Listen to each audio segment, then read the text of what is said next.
This sizing is not correct. This needs to be something like that. Maybe that. Something like that. Okay, we can get rid of the crab. And the first thing, I think, is to try and refactor some of this nonsense into less nonsense and more factor. So this is real time, and its job is, yeah, that's not the job we want it to do. We want to look at store, and we want to essentially, we want a type that can encapsulate one of these event things that we're processing. So EV, which we've got here, is a Twitch API event sub event. So we would like some kind of local type on which we can implement things, traits that can be added to events. So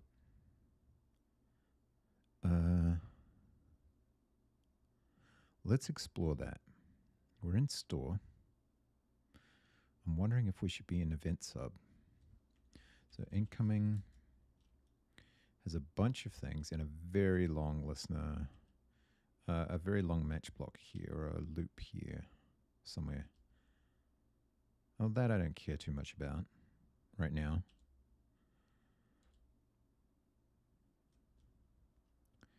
But it's this. No, not this.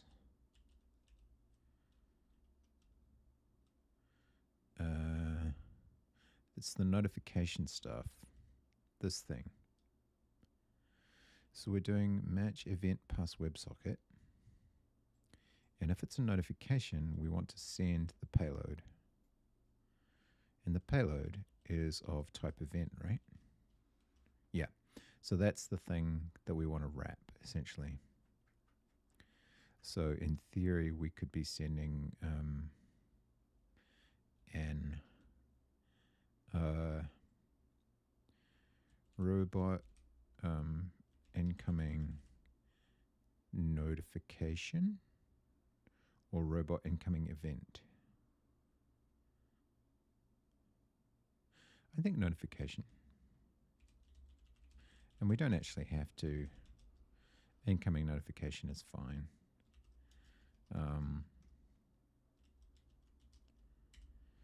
So let's explore that, because I feel like that's a good tidy up option for us.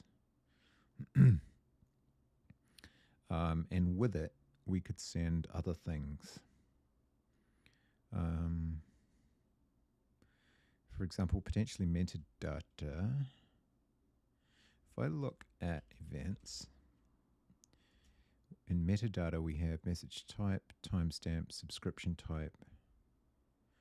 Yeah, we don't really care about a lot of that. But the user ID, user login, and user name could be potentially interesting.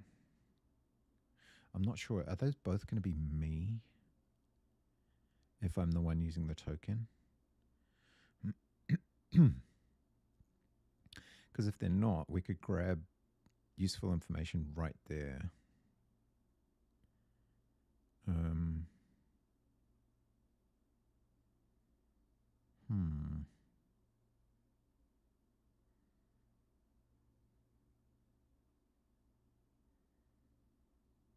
But then we'd have to destructure it there instead of just passing the event.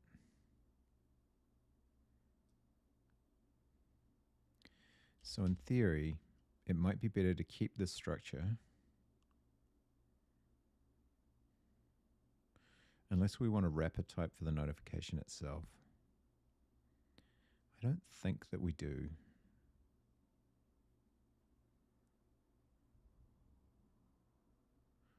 We want the payload. And the payload is the event.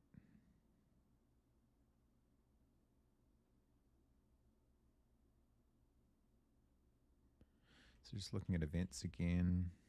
Actually, no. Come out of here and into here, and then we can start working with payloads.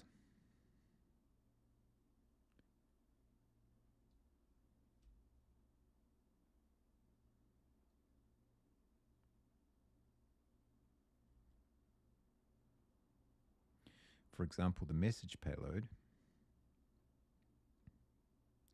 is a channel chat message v1 payload.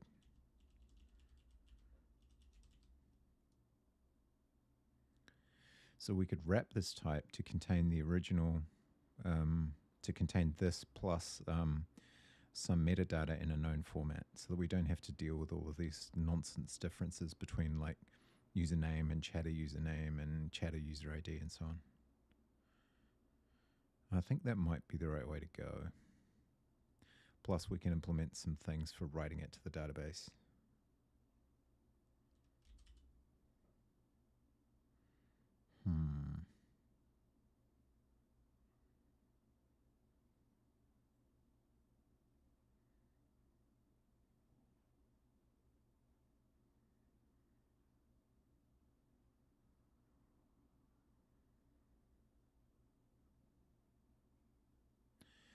Yeah, we can explore this. All right, so where do I want to start? I want to start with a wrap around the notification type.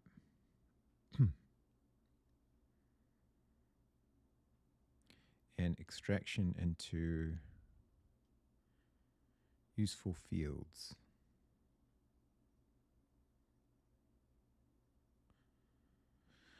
So let's have a think about that.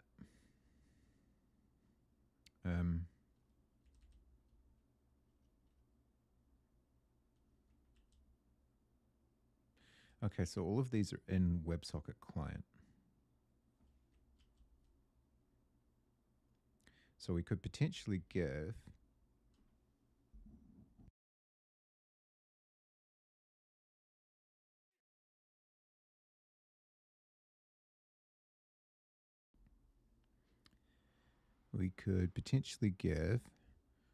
WebSocket client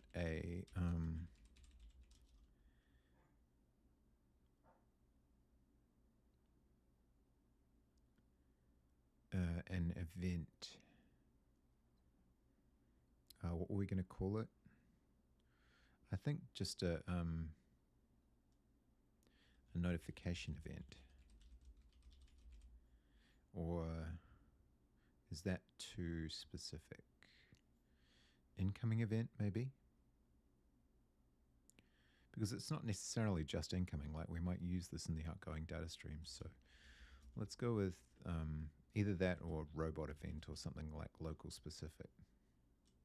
Oh, also someone wanted me to investigate the difference between pub struct and pub create struct. So let's find that out now. And we'll get the old green bot to summarize the differences for us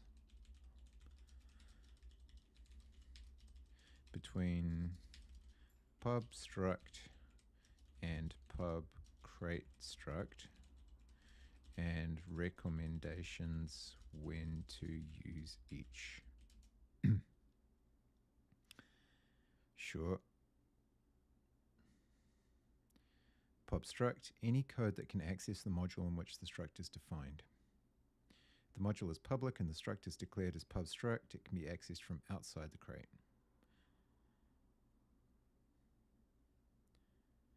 Pub crate struct restricts the visibility to the current crate only. Internal implementations and helper types.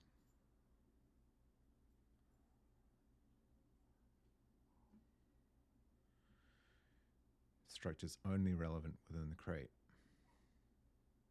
Okay, let's start using it and see where it leads us.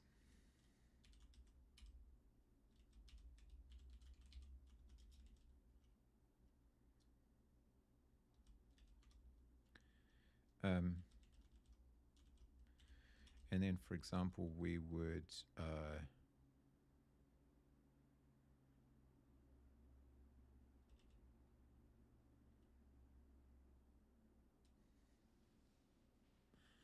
we would provide a function that was for dealing with,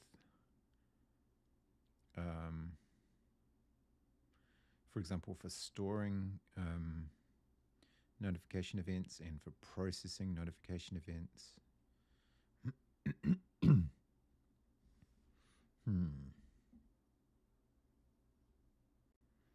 How do we feel about how we're going to approach this? So we've got process message and then process welcome message and so on.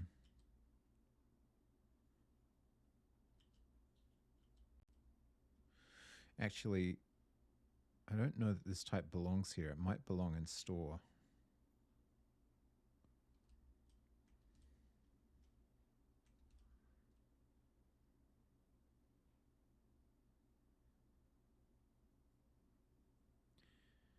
It might be time for us to define a trait on our store thingy.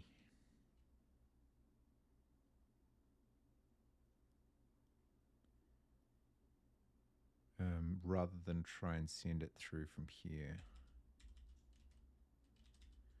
So looking at store, we have store message, store follow, and we're likely to have store subscription and a whole bunch of others. Create user.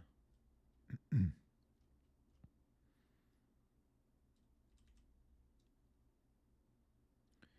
want to make this ergonomic because we're going to be working with it a lot. But this is specifically for dealing with events, event sub-events. So how can we best make that happen?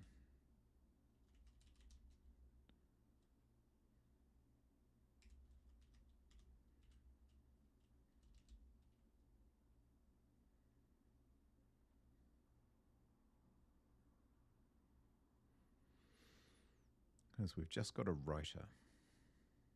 And all we're doing is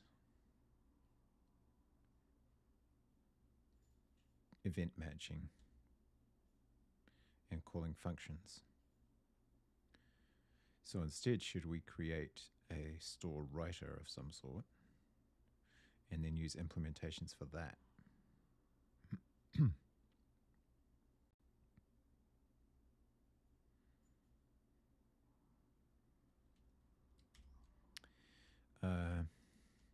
Describe the benefits of implementing custom traits on a struct. That's a very generic question. Trait as a contract? Sure. Extensible functionality. Encapsulation and modular design. Clear interfaces. Interoperability.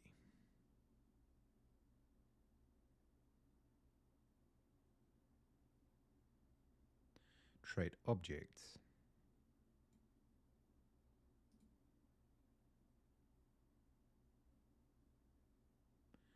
Define interfaces that can be mocked or stubbed. Flexible code composition. Ad hoc polymorphism.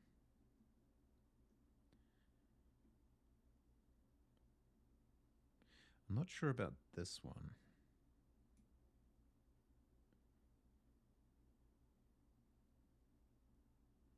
Oh, I see. If you publish a trait, then you can implement it for your own type.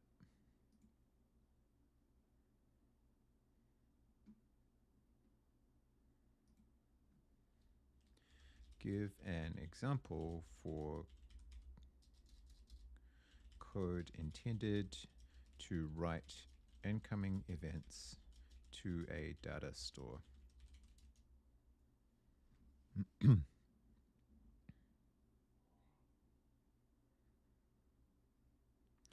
we're learning, and we're learning.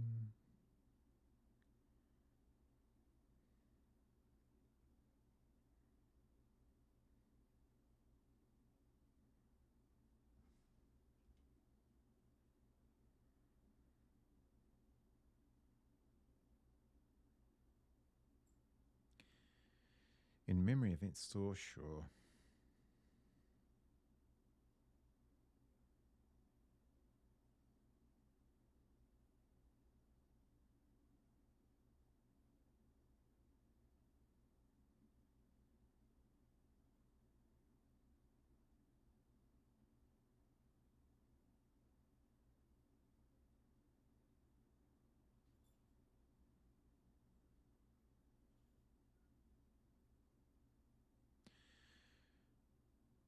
Okay.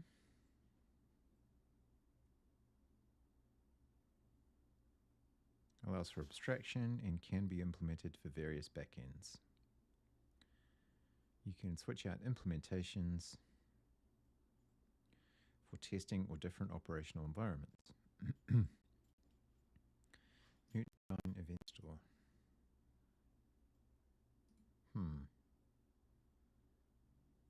Okay. Feel like I need to read one or more of the books on my shelf, like Rust in Action. All right. But in the meantime,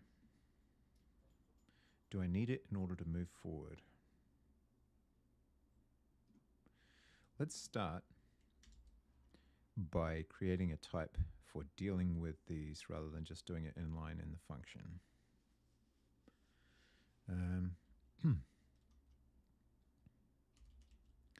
So we'll consider pub create struct.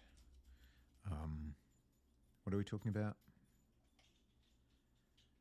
Store writer, for want of a better word, which will receive configure store URL PG pool. Sure. Now, could I incorporate PG pool like with a really long, with a static lifetime, like we did in event sub with the client, which is now called incoming? I keep forgetting. WebSocket client is the type. There it is. Yeah, static lifetime.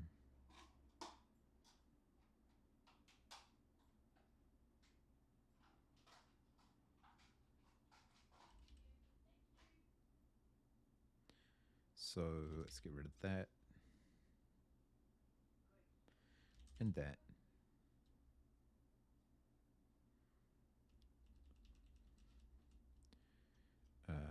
Pool will be a, probably won't just be an ordinary PG pool.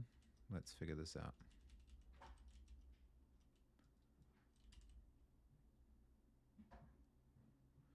I would imagine, wait, what does PG pool connect return?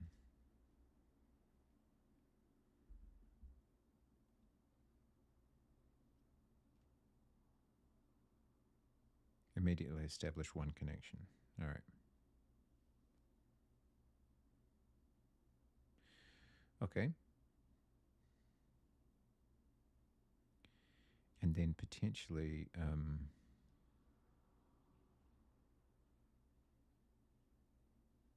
so instead of this, we would do something similar to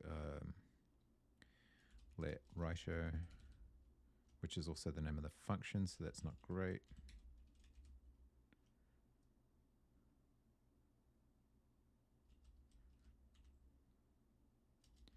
Equals store writer.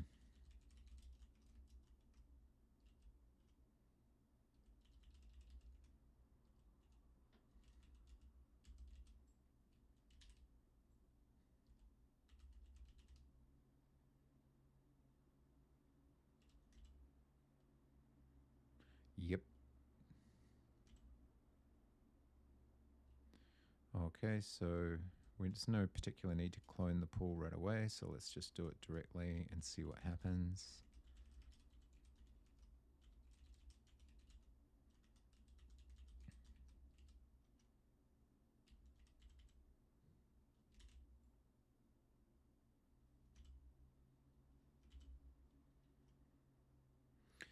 Okay, now it would need essentially a loop.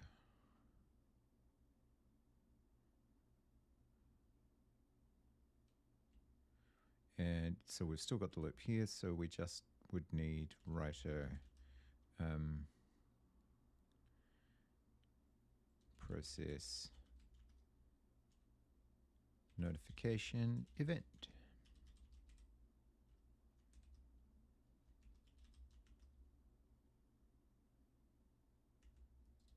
And I imagine that would potentially return an error.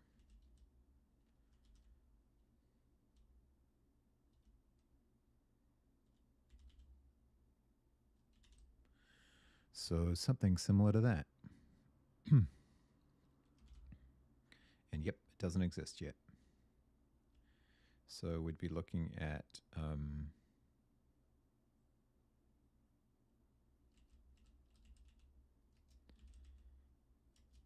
I am going to need to remember all the syntax.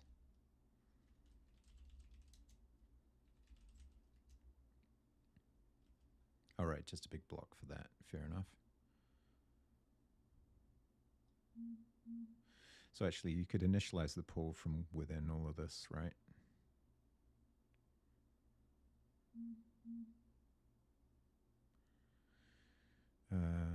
Yeah.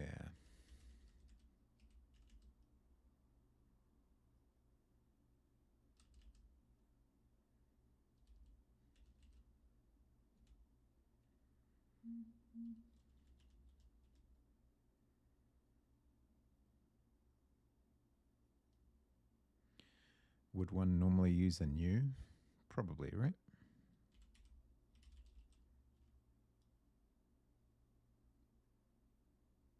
In which case it couldn't refer to itself.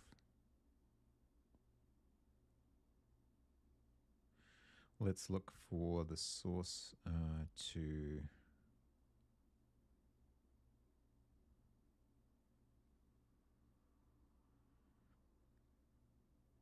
There's always this feeling like I should already know this stuff, but the reality is I don't, so I'm just going to have to figure it out.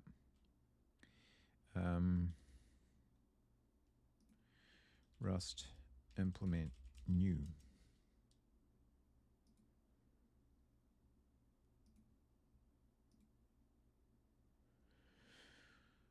Trait with various implementations. No, I don't want to do the trait just yet. I will, but I don't want to do it just yet.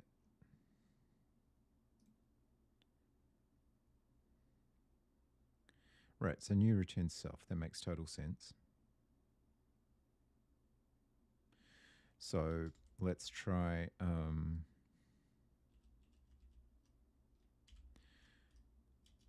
this.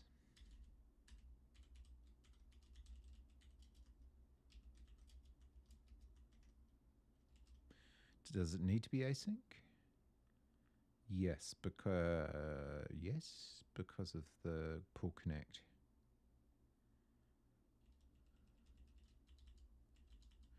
So it would look much like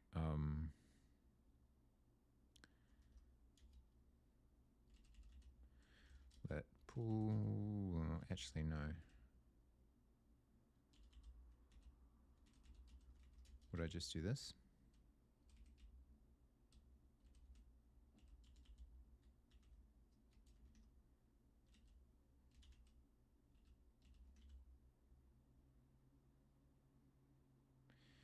Interesting.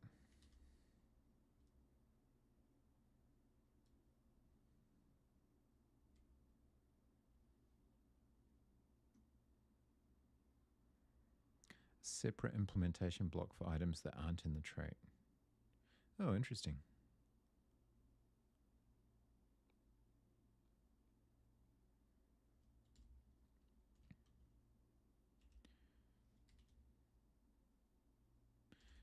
So we need that.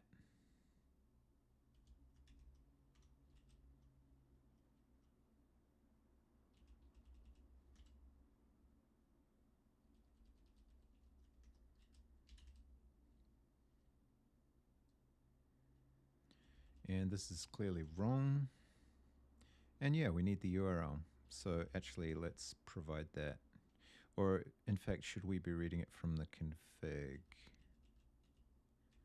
So config is now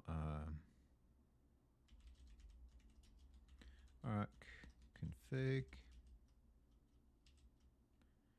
and therefore we would do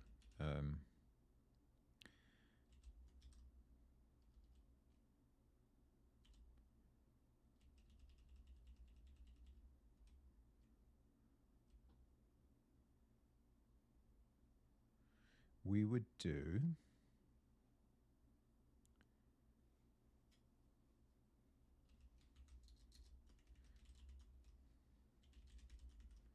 something like that, I imagine.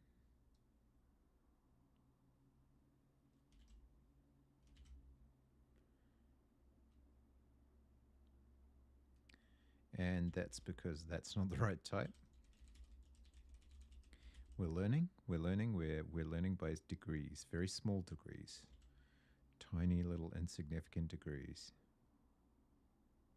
Oh yeah, so if we're using question mark, can I return an error from a new, or is that just bad form entirely? That's the question we have to ask ourselves.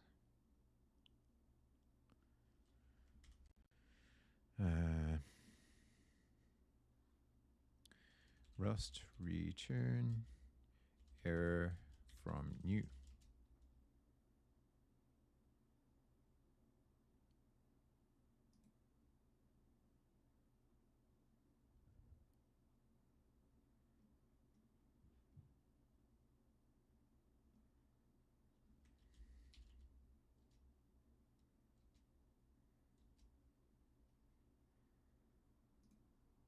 All right, Greenbot, tell me, is it idiomatic Rust to return a result, say, for example? I don't even know how this would work. Result self error from a new imp.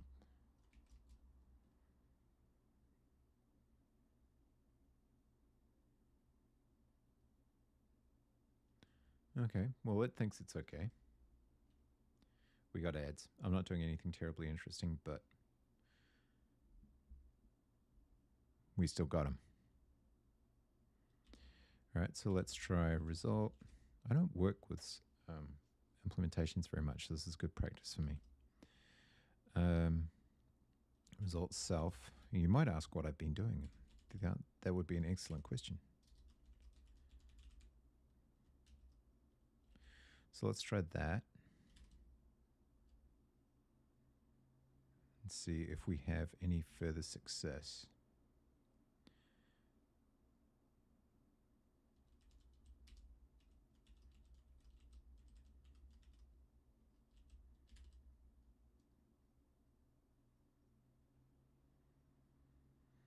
All right.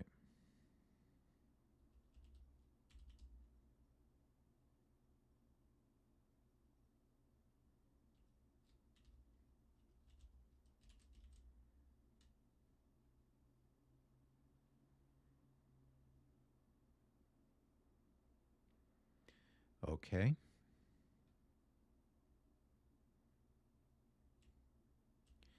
Let's try original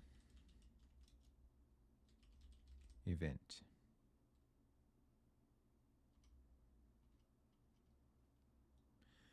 And potentially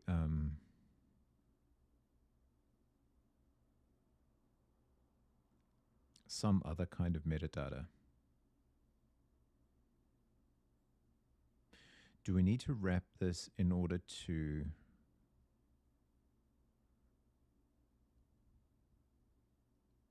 we could have an implementation for like event writer? No, baby steps. Baby steps, because this is how we will move forwards in at least one direction.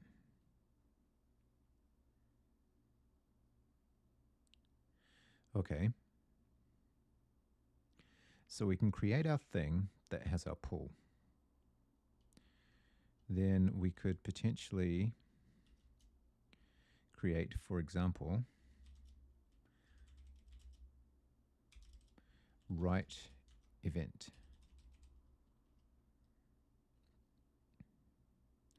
And this could accept, if we look down here, it wouldn't need to take a pool. It would need to take an event.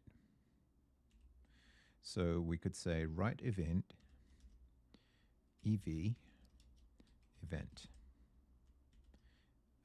Potentially a borrowed event.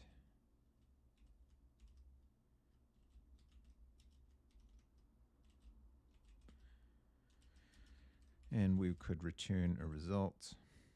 Would we need any kind of, what would we return?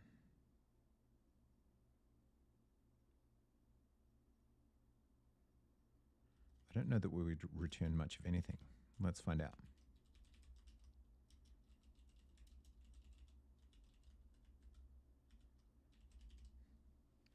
Okay. And then we could return, then we could create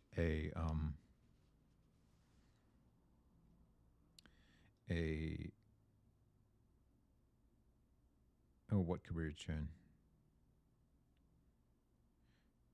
We could create a process event.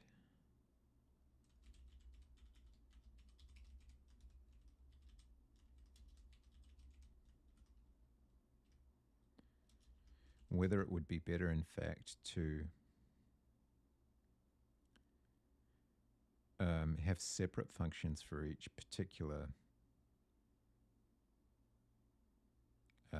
database table. So, for example,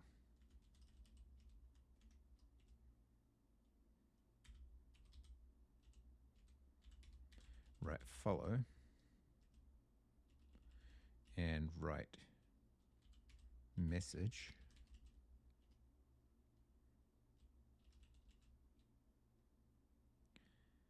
And do it that way. In which case, they wouldn't take the event. Process event would extract the individual types and potentially the user information and attach the user information to each function so that it had what it needed in order to continue. And then we could send that object to the database or to the database writer. Hey, Fanny Slam, how you doing? I did a thing last night. Check this out. It's so high tech.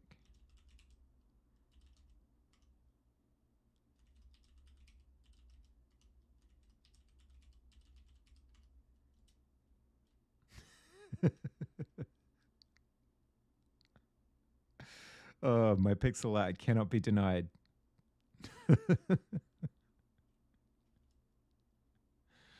Oh, man. I think I need desperate help. Okay, so process event short, so result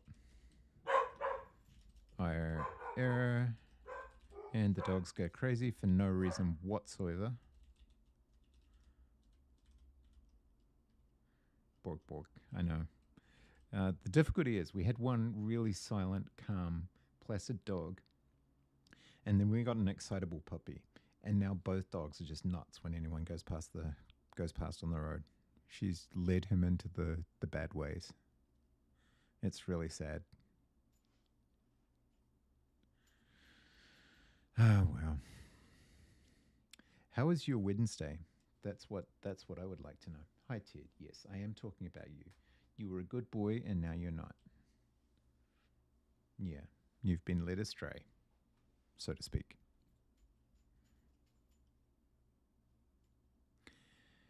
Right. Now, the question is, do I want those separate? I think I do want those separate things. But they take, instead of taking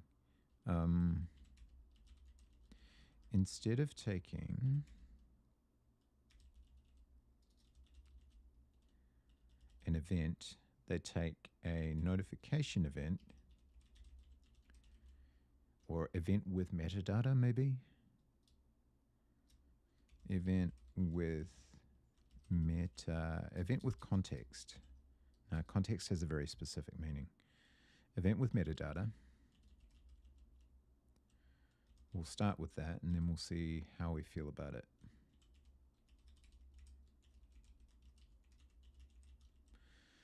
And then this type will become that type. Wednesday's good. Busy Wednesday mornings. I put together food parcels. Right, you were telling me the other day for the community. And the first Wednesday evening of the month, we do a community dinner. Sweet. So that's going to take a little bit of prep, I would think.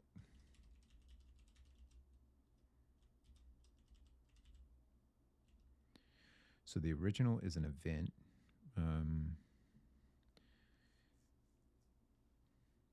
But actually, should it not be something like this?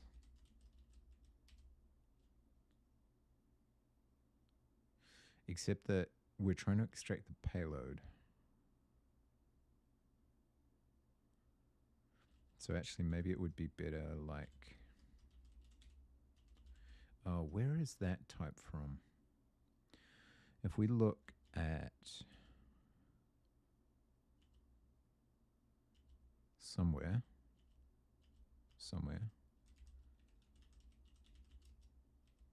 it's this type here.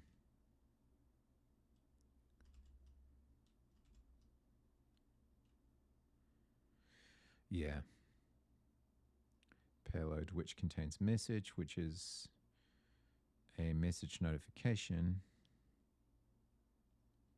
Message payload. Oh, okay. So actually, message notification. That's an enum type with a thing. So if I look at partners doing the cooking, I just got to stand around and look cute. Hey, how did you get that job? That's pretty cool. I approve.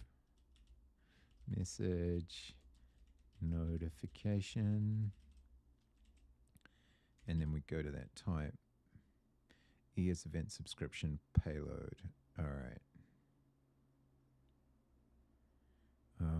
So actually, this is the type. ES event subscription.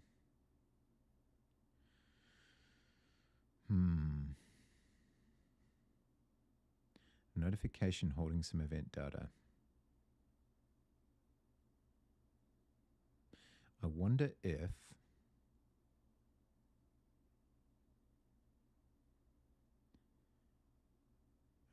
I can just provide the payload, or if I should just map the whole thing to my own fields anyway and not use their types. Feels wasteful somehow.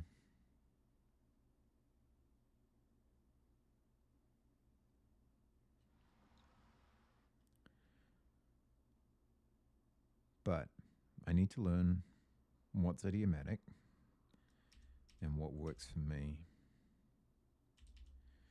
So I can put the original as an event in here, but if I do that, I'll be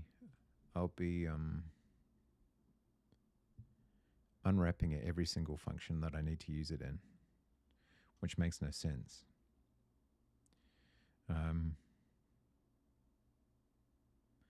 So if I look at the type of, for example, channel chat message v1,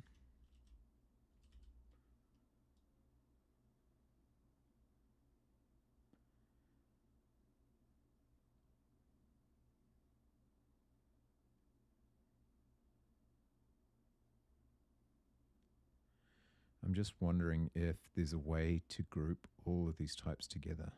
There must be, surely. Or actually, it's channel chat message v1 payload.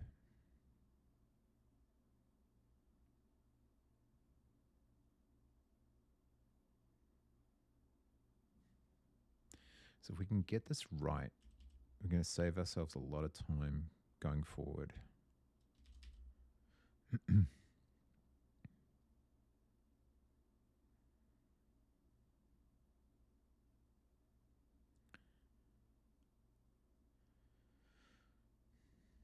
Type payload equals channel chat message v1 payload. Right, so they're implementing an event subscription for that type. And the payload, right, so this is why in store, this is why this bit works. Because payload is actually channel chat message v1 payload. It's just a short form, really.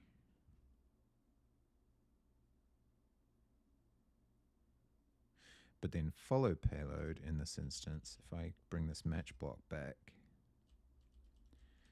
we really need to understand this properly before we go forward. So message payload is the channel chat message v1 payload.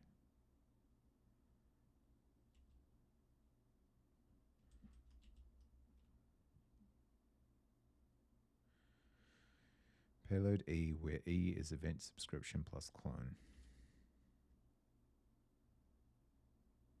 And it has a subscription and a message, which corresponds to this payload, subscription and event. Essentially the same thing. Their message is, I don't know why they relabeled it. Maybe they felt that was better.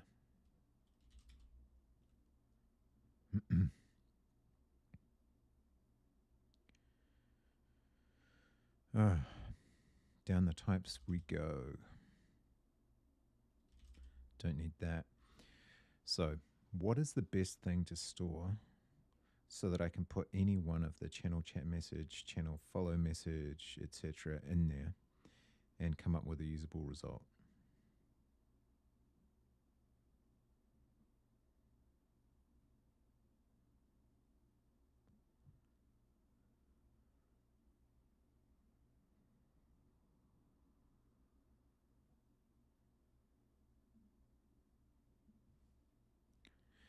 At the moment,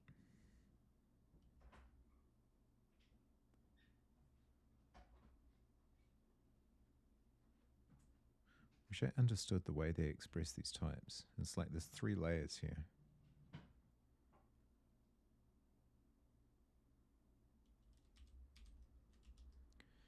Message is just message E, where E is the event subscription, right?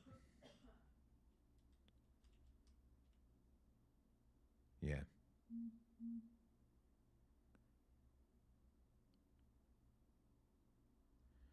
And then message payload is the payload with the correct type.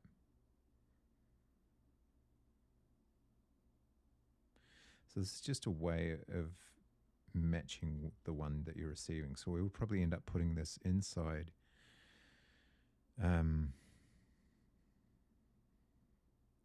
I wonder if rather than creating a separate type, whether it would be more sensible just to compose, just to pass the user data as a separate function parameter.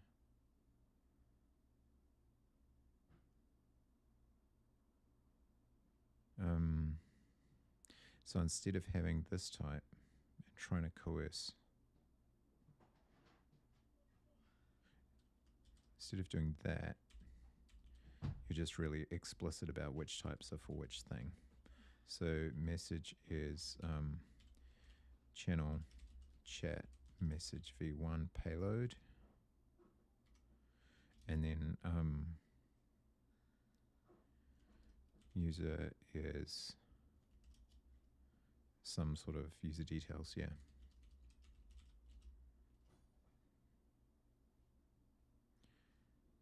I'm sure it's not quite as slick as the generic solution, but it's very straight and to the point.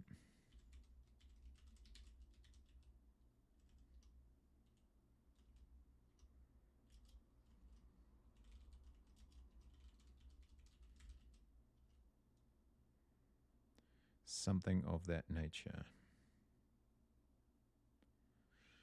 So process event would then need to become this.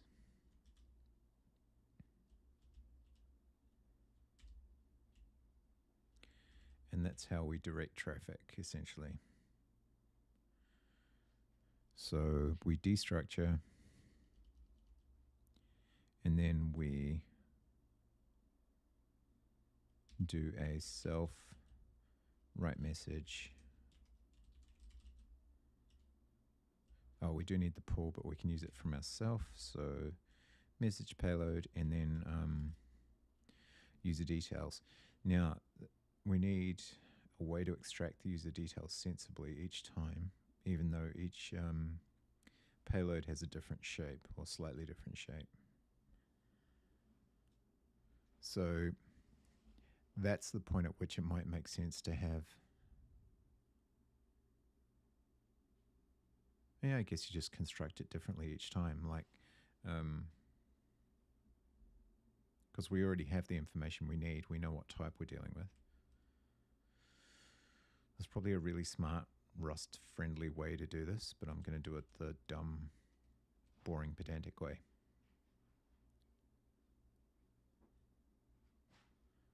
So let user details equals user details. And I think, in fact, we've already got it for most of these things. So store message.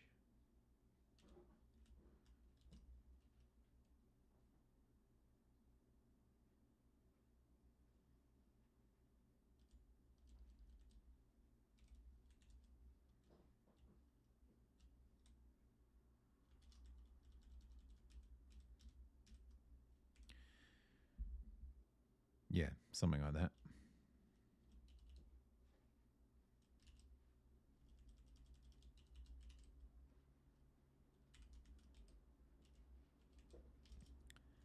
User details.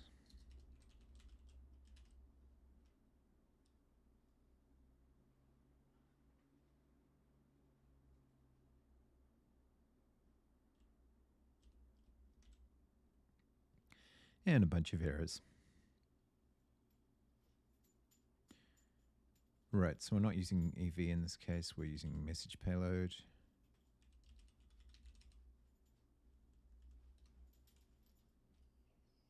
In fact, let's just use P. I think we know what's going on here.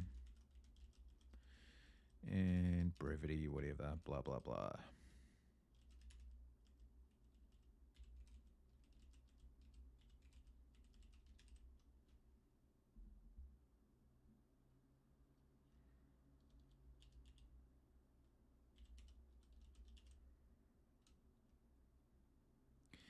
Now, why do we do this rather than do that in... why do we do this rather than do that in the function itself? If we're going to have to repeat it every time. Is it because we need to set the user? So should we also do...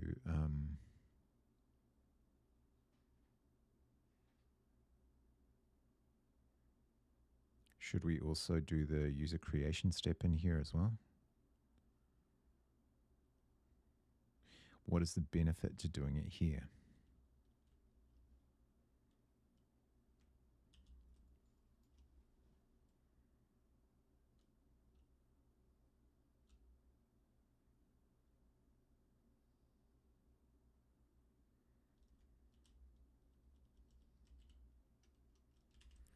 Just out of curiosity, why is it complaining?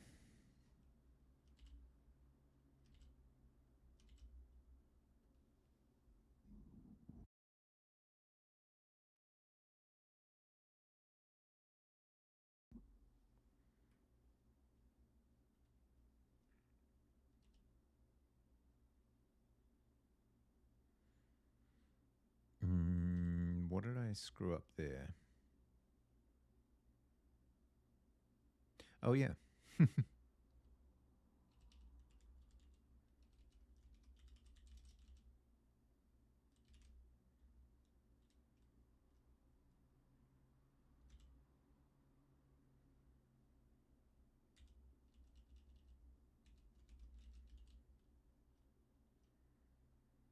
Definitely some problems there.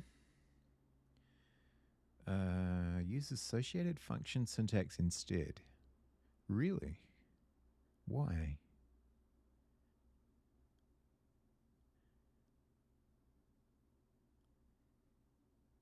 Oh, I think because I haven't got the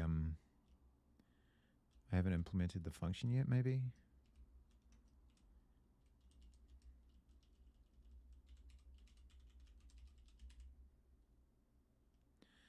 Possibly.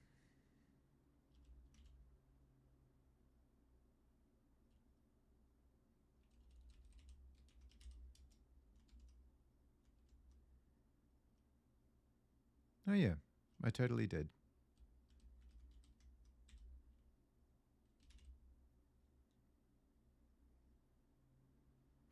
And is that supposed to be public?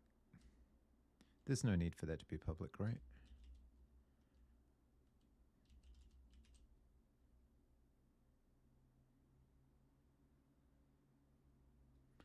Let's have a quick look at incoming so that I can understand what the hell I'm doing.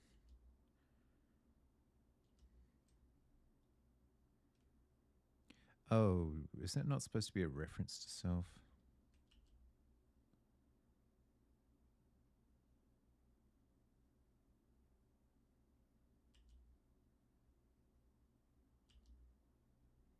A lot of it's mute self. Hmm.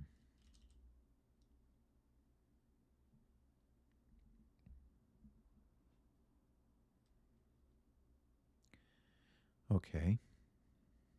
What am I missing? I'm always missing something. Pieces of brain, usually.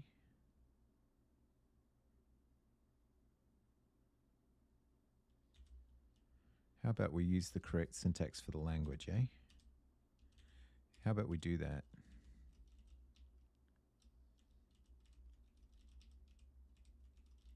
Generally speaking, we should do that.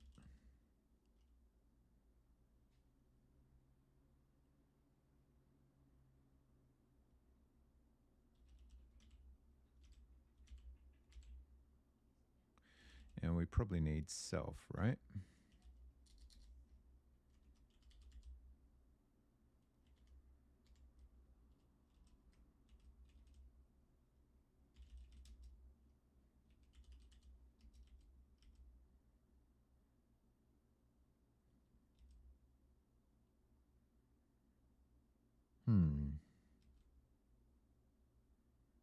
What is the difference between having a reference to self and just having self? I mean, I guess we know what the difference is, but why would we do one and not the other?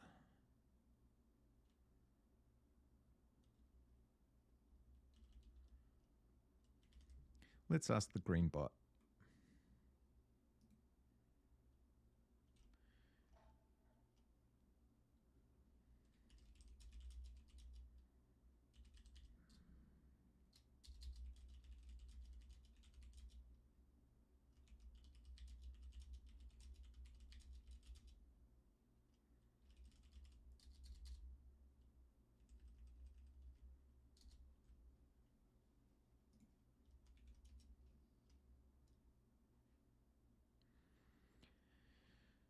Depends on the intended semantics of the methods concerning ownership and mutation. Shared reference. Oh, okay. Read only. Usability. But read only would be implied by mute as well, right? Ownership transfer. Okay.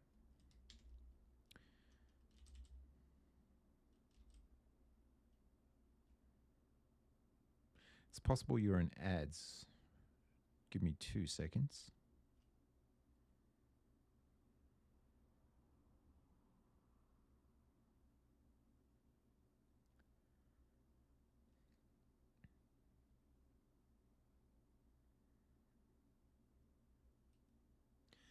Hey, Wgaffer, alias W Gaffer. I'm not sure how I would pronounce that normally. But yes, self. As in in this case, WebSocket client, or in this case, store writer, self.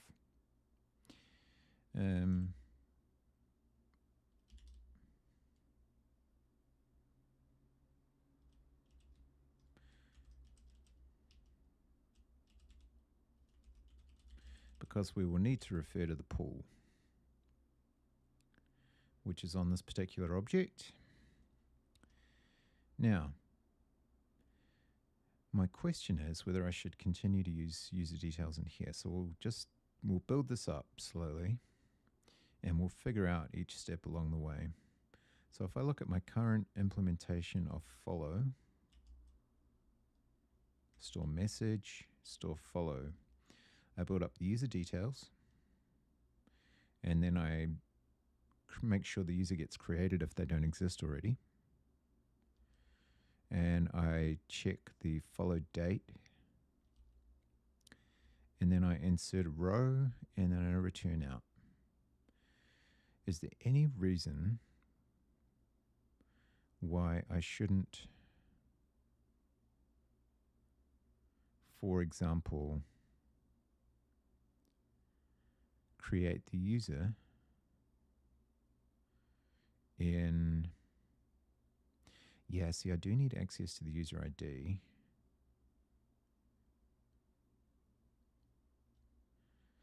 I think one thing we're going to have to change here is that we need to be conscious of the streaming service. So user ID needs to become service ID, which is what we call it in the database. Ergo, it could be either, YouTube or Twitch. And then we will store a user ID, which is going to be an I want to say an I-64, I think they are. And that is what we will create. And so we'll take care of creating the user details in the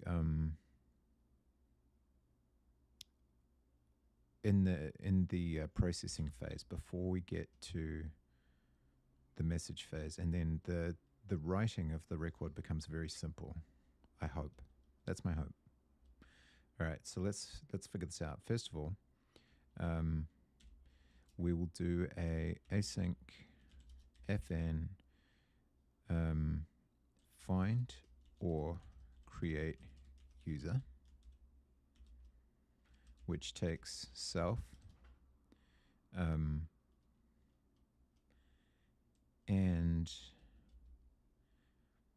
a streaming ID, essentially a service ID, streaming service, user login, and user name. Do we want 4 parameters, or do we want an input struct of some kind? Let's try doing it with the 4 parameters and see if it feels sensible. So we're going to start with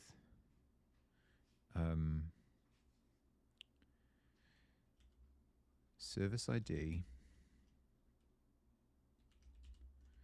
is a user ID. Streaming service is a string. Is there any particular reason it couldn't be an AND string for this? Probably not.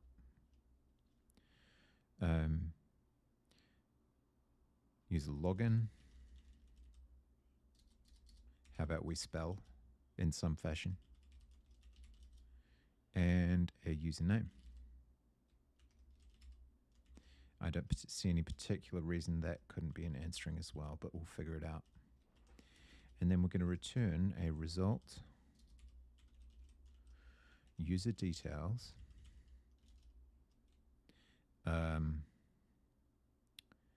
error.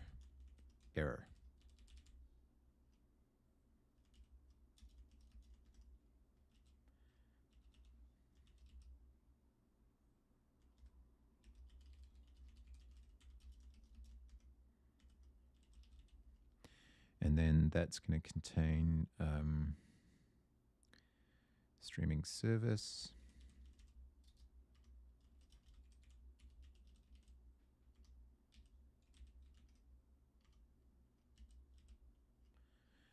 And service ID.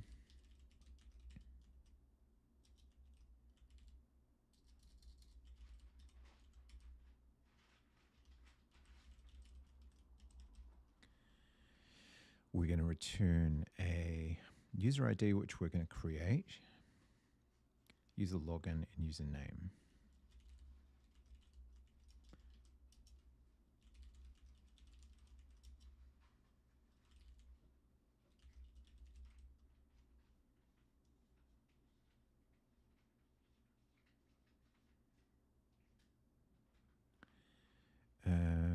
User login is going to be a clone, and username is going to be a toString.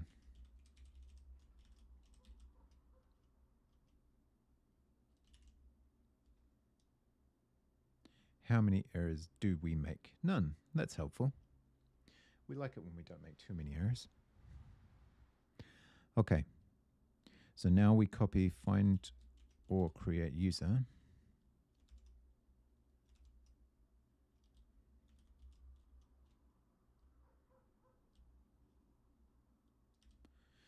Into that function.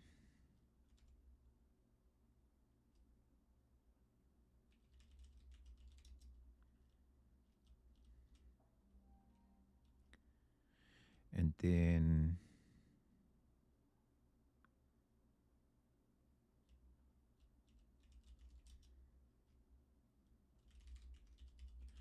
let user details equals this.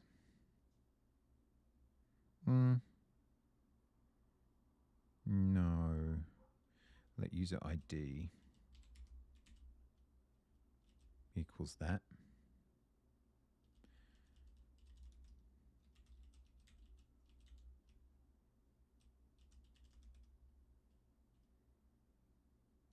And then we return this.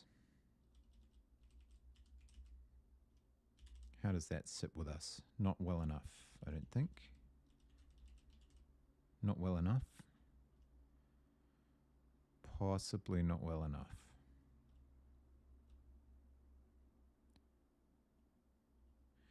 Right, so what was, I see, this expects to actually receive user details, kind of the other way around.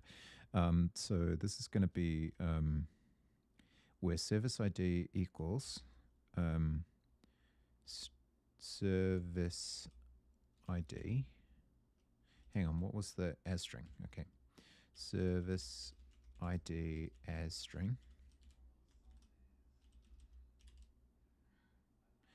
And Twitch, we'll just change that out for streaming service.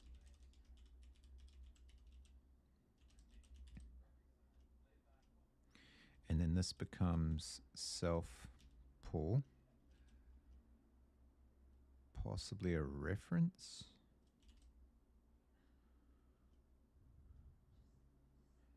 It's not certain about that. Consider borrowing here. Yeah, I thought so.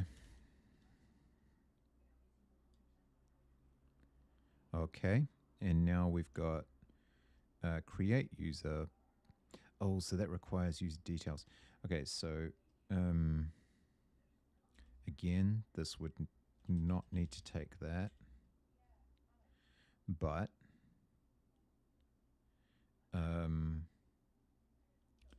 this could be redefined. Yeah, we can do better than that. Okay, good. We're refactoring. We're changing things. It's going to work. It's going to work. Whether it works better is kind of anyone's guess yet, but we'll figure it out. Process event, blah, blah, blah. Don't care. Find or create user. Yeah. So let's go with create user, async, fn, create user. Very similar structure. I64.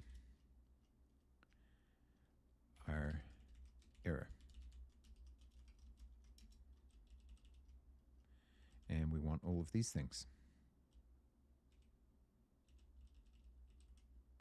to be honest. We do. We want them. That means that this needs to go there. And we will get the contents of create user.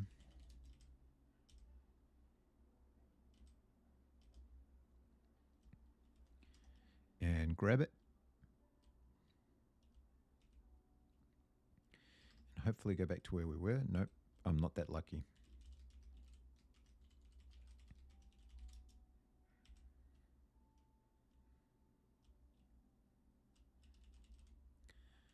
Okay, we'll do that instead. And then this will again become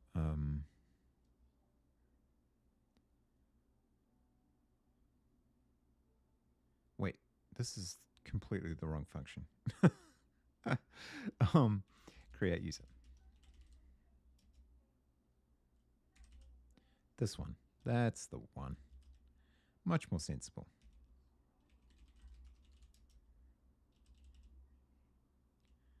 So let's get rid of that. And one of these days I'm going to have to do a challenge where I'm not allowed to use the J key to do this, because that's bad. I don't need to do that. I should stop it. I should stop it. Okay, 9. Let's try it. Let's be brave. Username is going to be username. User login. As string. Service ID.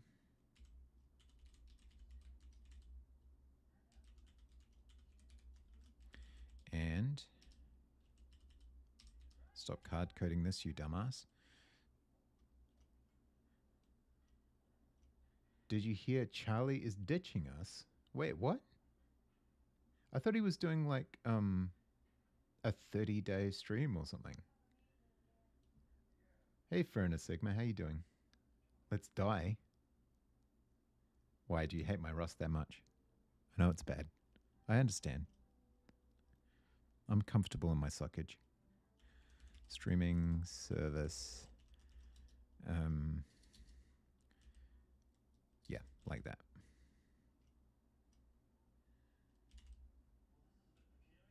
He's living in his office for 33 days and then packing up and moving to Europe. Oh, yeah, I did hear about that.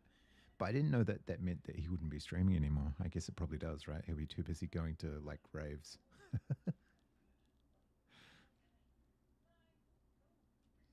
And then this becomes self-pull. And then we have something that might be slightly functional in some way or other. Okay, so this is 19 is self create user, and that is all of the above. So service ID. Actually, these might be references. I don't even know. Streaming service, user login, and username. How many of these things will not put up with being copied, we wonder. Value moved here. Yep, probably quite a few of them. Can I use a reference? And will that help or not? Let's find out. So then I would need to also go to here and do something similar.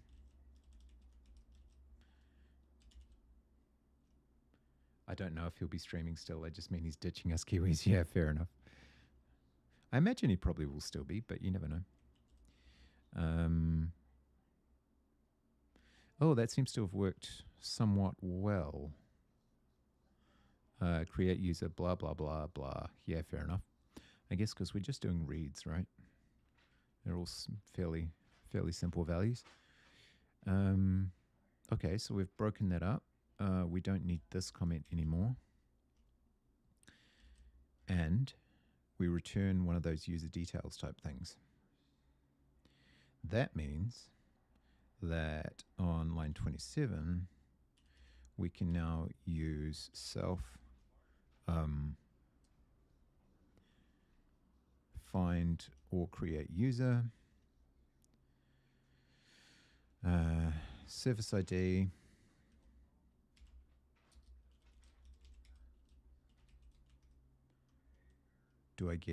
where do I get these from? Oh, right, okay. So service ID becomes, what does it become? P cheddar user ID clone. Actually, it's a reference. So it's a borrow. So this is where things probably come unstuck. Let's just write this out and then we'll deal with the consequences. I like dealing with consequences. They keep me sane. Well, you know, for some values of sane. What is the second streaming service? So that's again going to be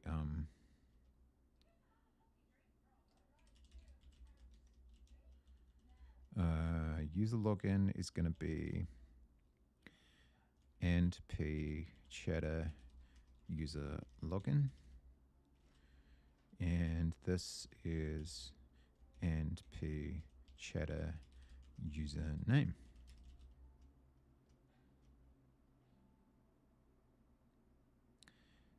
And that would be that, and it can return an error, I do believe, so we would do that.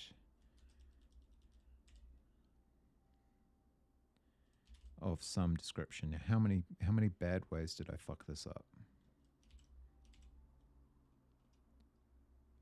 Yep, you're right.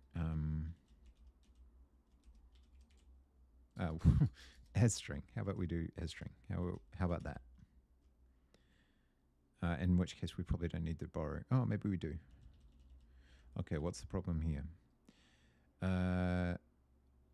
Not implemented for... Wait, what? Okay. Can only be applied to values that implement standard ops try, which is not implemented for future output standard results, store user details, I report. So does that mean that I need to implement something on user details for it to work?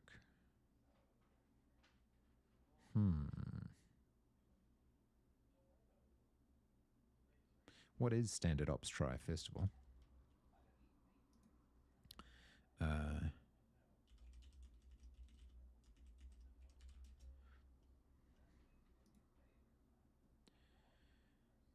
A nightly only experimental API.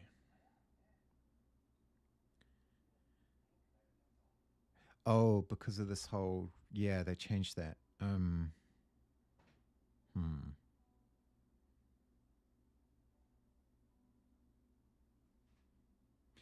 think actually what I'm doing is not awaiting it, right? I think that's the problem.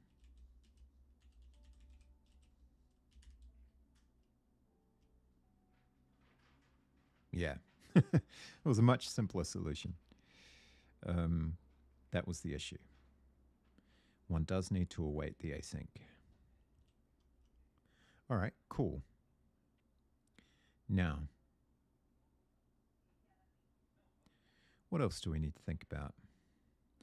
We're now creating, so we can actually do away with, we don't need that anymore. We can do away with this, and we can do away with this, which is cool. We're doing away with things. Store follow, I think we're already doing to some extent. So we've created the user details and we've made the user details available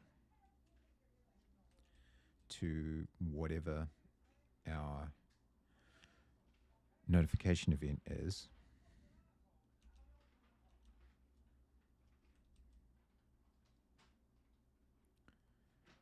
Find or create user.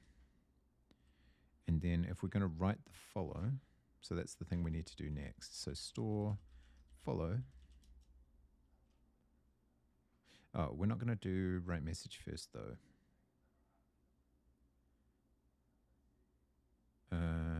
Oh, we could. There's no reason why we couldn't. Let's try it. Let's go.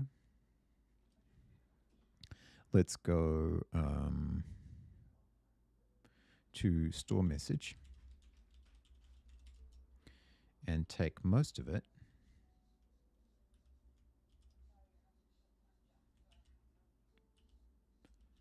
and yoink it, because we like to yoink things.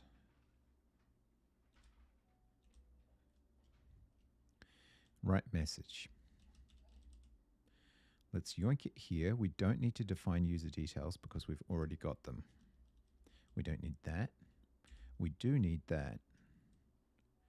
We also need that. And one of the things we were saying before was that we're storing user ID, but we now also have a display name. So that hits here. Yoink. Yoink is like the ultimate word. I'm a big fan of yoink. I have no idea where it came from. This is wrong. This is vaguely to moderately wrong. Yep, so there's no EV. So let's go with, you know, a better description of this value would be payload.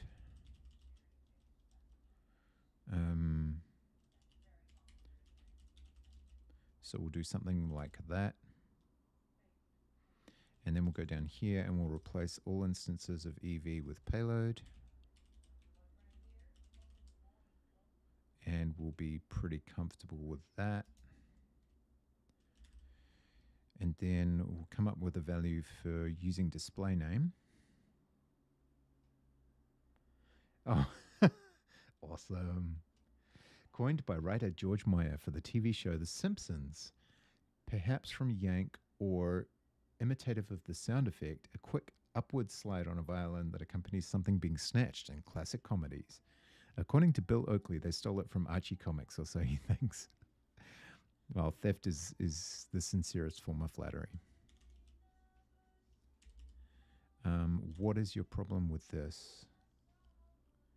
Apart from the fact that it's obviously wrong. Really? I thought we fixed that.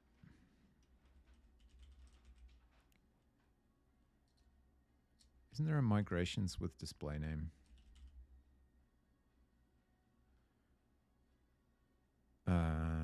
Add login name. No? Add display name right there. Oh, we only did it to follows and subscriptions, not messages. Damn it.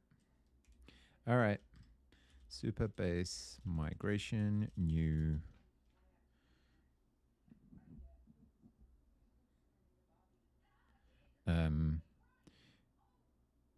Add display name to messages.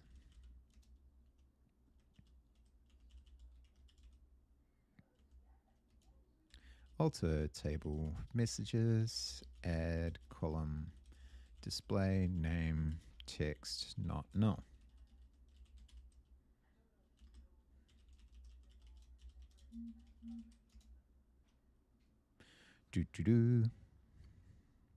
Super base. Faster than a speed. Wait, no, definitely not. Oh, we got ads. That's all right. It'll take that long for Superbase to work. I'm going to drink something.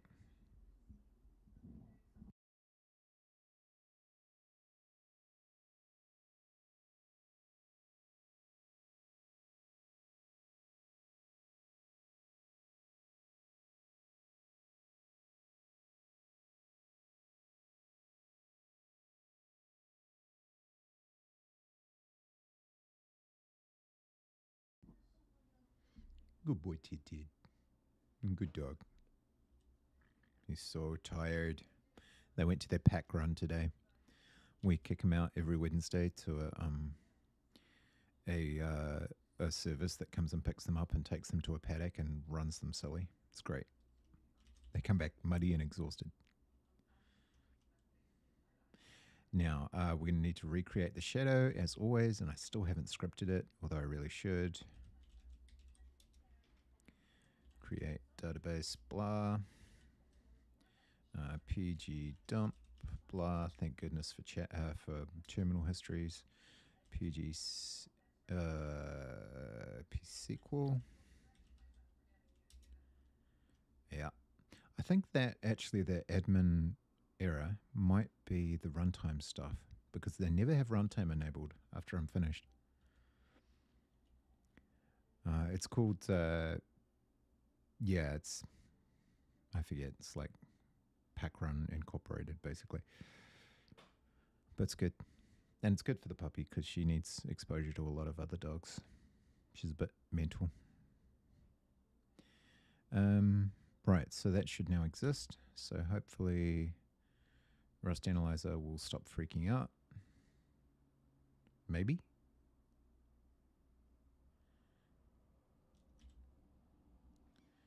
Yeah, we just haven't provided a name. That's perfectly fine. So, badges, channel points, cheer, color, display name, which is going to be, I actually wonder if I shouldn't change the user details username to user details display name. It's much more evocative. I think I might. Now, while I've got the option of doing it easily.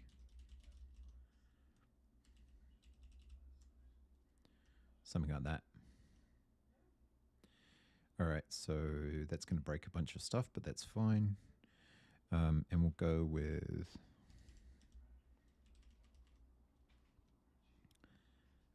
user display name.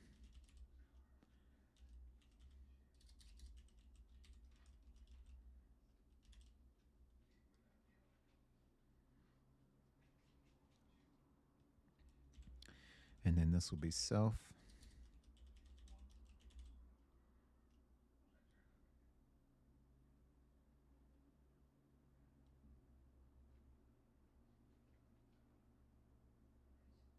Okay, and what have we broken now?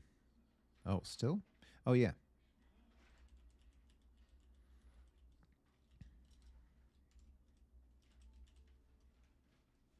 Quite like this static type checking of the SQL thing. Right, so this is now user ID. And in fact, we could just say ID. I hate that redundancy.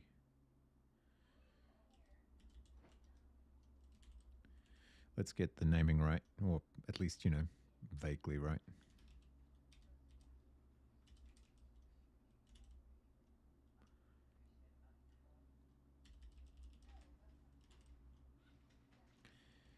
And the fans spin up as Rust Analyzer has a minor heart attack.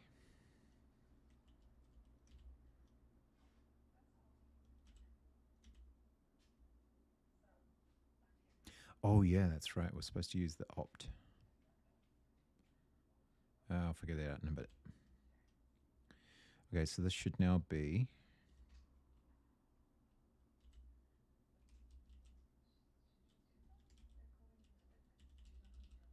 like so, and display name instead of username.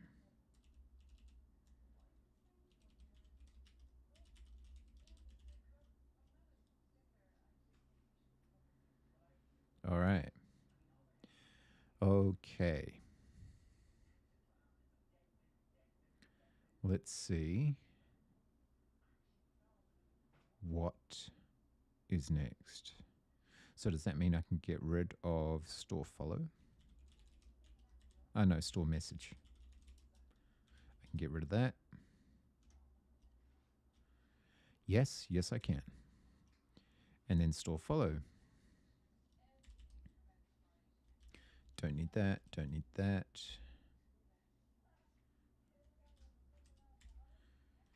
Can take that.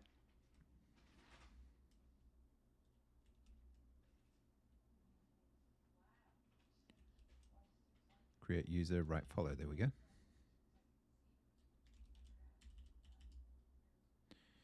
And that will be wrong by many, many things. So user ID is going to be user ID. And that we'll fix later. And then this is going to be user display name as string. Oh no, just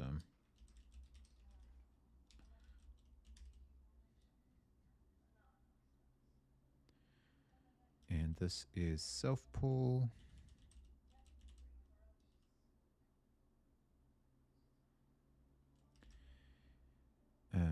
Deprecated method. This is we decided we were just going to call those payloads.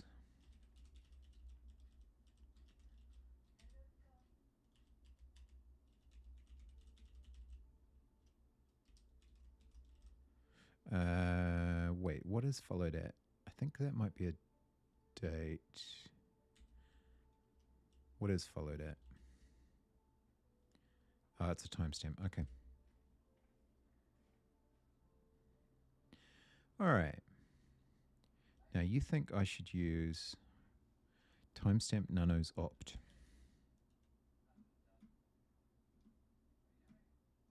Where's my dark mode? There we go.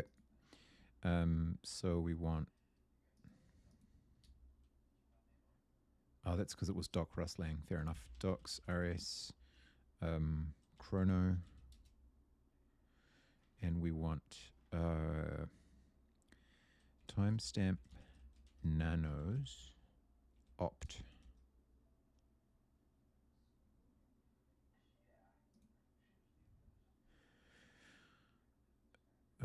So I presume it returns an option. Returns none on an out of range date time. Okay, so if that happens, we want to throw an error. So let's go with opt. I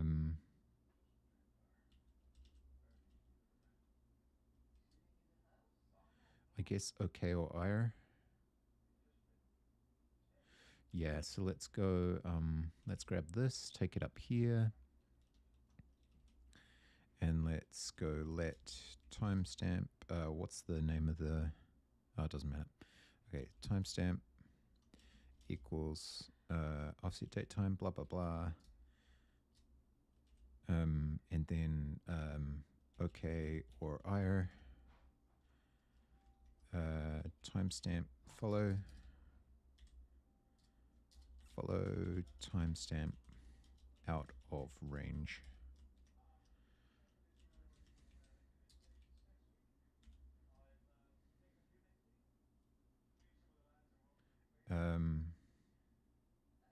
Yeah, right? How badly have I screwed that up? Possibly very badly. Ah, okay. Sure. Why? What?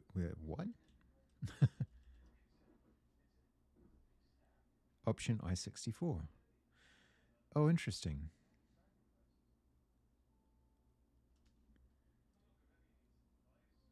So it can't return an I128? Color me moderately confused. Just moderately.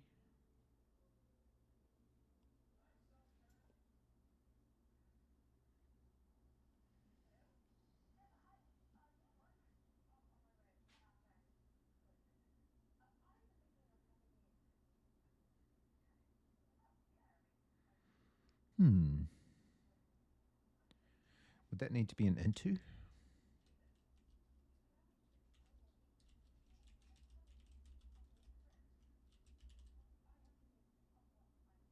There might be a conversion. Oh, there is. Okay, that's what happened. All right, cool. In which case 13 becomes timestamp. And that may also need a conversion. Yeah. Um,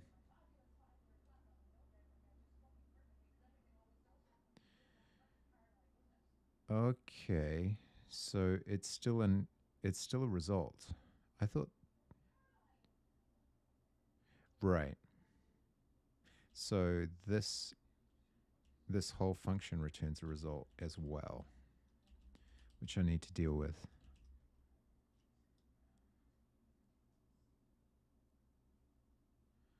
So also possibly that, in which case this is probably wrong. Oh boy. Okay. Waddling aimlessly through types with BASI.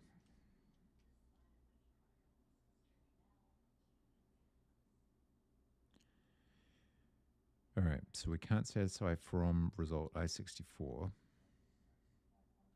You got this, gamer. Yeah, probably. The question is the speed at which I got it, which is lumbering at best. But it's all good. So this thing is a result. We know that. So if we type inspect, we get result, offset, date, time, component range.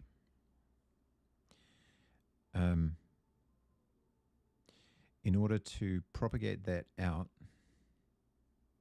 I can't use OK or IRA because that's what we use on the option. Into gives us, yeah.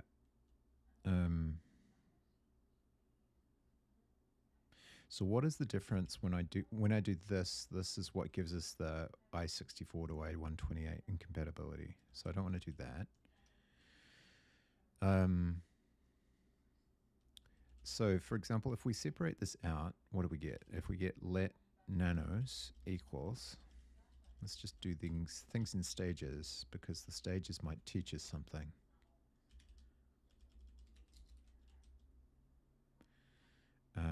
And then nanos.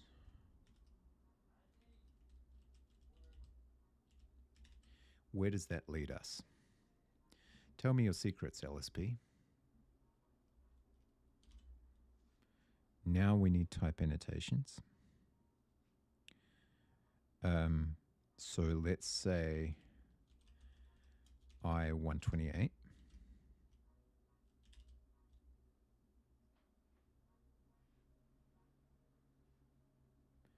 It is not comfortable with that.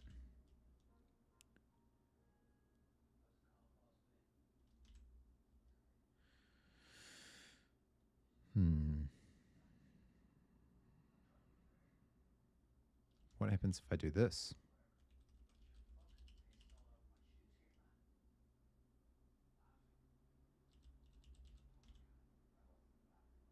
Same problem.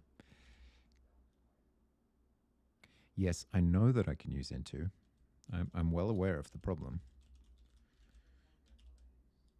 But thank you. Your suggestion is noted.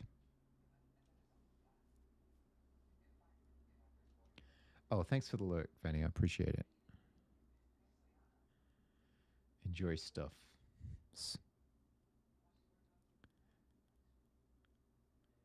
Okay. I will figure you out. You will be figured out.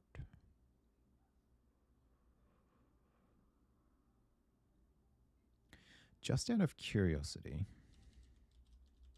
if I have a static value,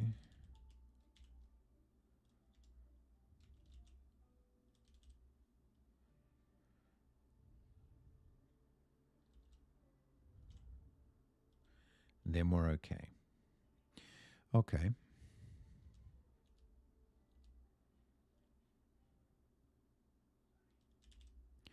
But here, we're not able to infer that this should become an I128. I assume that if I do this,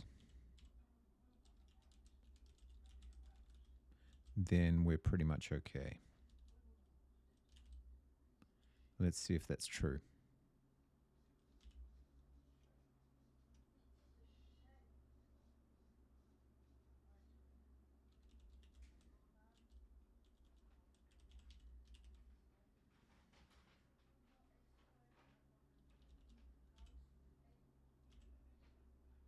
Nope, same problem.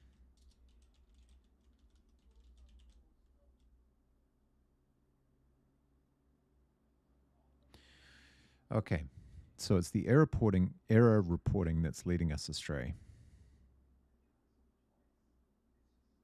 Essentially, what's the conversion of the option into the IR so that we can get the result? I don't want to unwrap it. I want to deal with the error. I want to be a responsible person.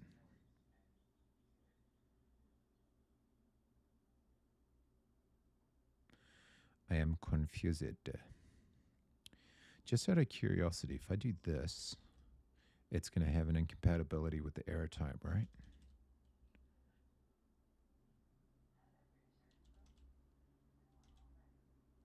Well, maybe not, but it's like freaking out for other reasons because of the from.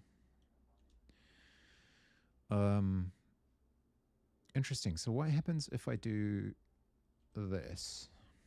This is very much trial and error development, and I know I'm not a fan of that, but I want to understand the implications.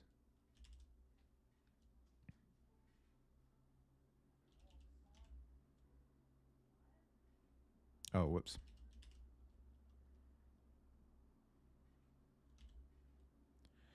Okay, we still have a problem there. And I assume I can't do this. Because it's the option, right? So I could map it.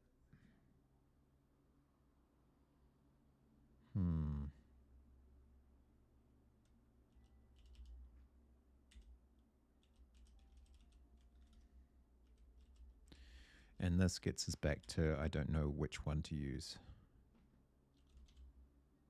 Yeah. All right, how would I annotate the type?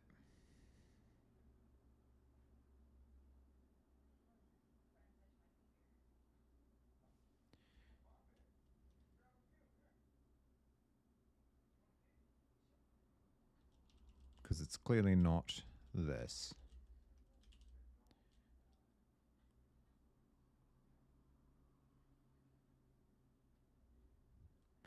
So let's see.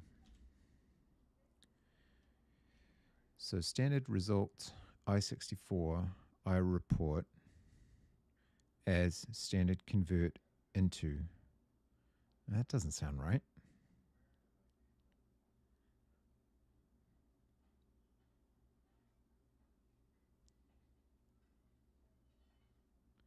That sounds wordy and very specific.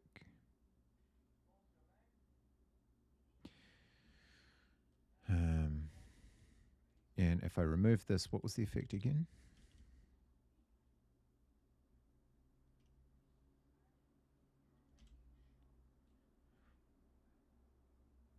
It's because of the option.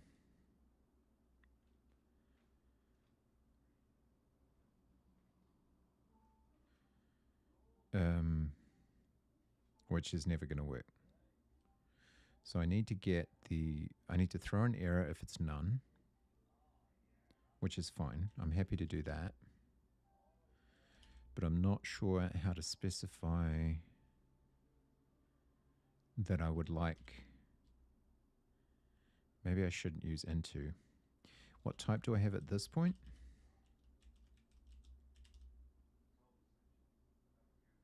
That's where we run into the issues with the I64, right? Wait a minute. Oh, so I could. Can I just do this? Or like as I128? Is it as simple as that? Oh. So I just need to assert that it is actually an I128. But isn't that a problem? Because Why? What happens if I get something that doesn't fit in an i64?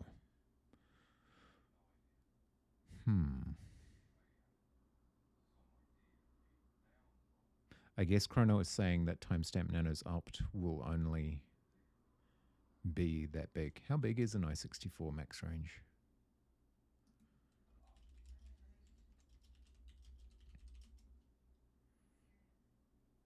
It is one of these. Coding game. I wasn't expecting to get a reliable resource from Coding Game.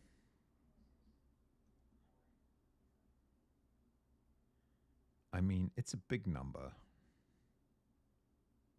Okay, let's not worry about that too much right now. Let's go with, we've got it roughly correct.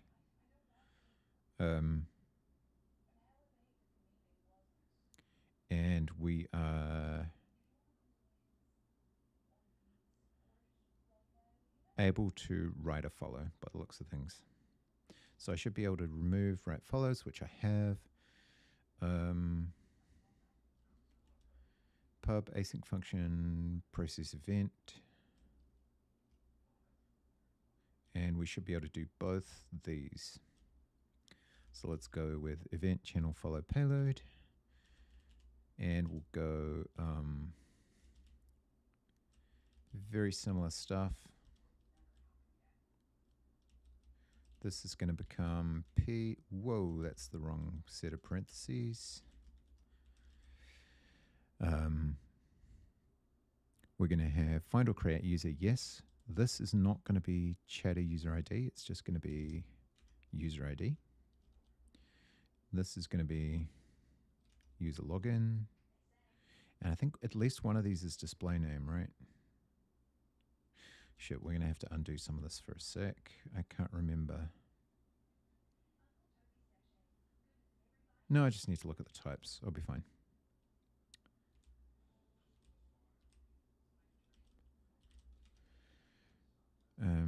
Username as string, await, and then it's going to be self, right, follow, and P, followed by, what's the next thing? User details, right? Okay. So how many ways did we screw up? No ways? No ways is good. No ways is good. All right. Let's see here. So we have tidied things up somewhat. We're still not immaculate, that's for sure. But that's because we don't know enough about the language and the idiom, and that will come with time. I will do some more reading, and I will... Oh yeah, are these unwraps safe? I feel like probably in some cases they're not. Let's see how many of them we could do away with. For example, could we do this? Rust Analyzer? You tell me. I feel like this project in particular, RA is just really slow.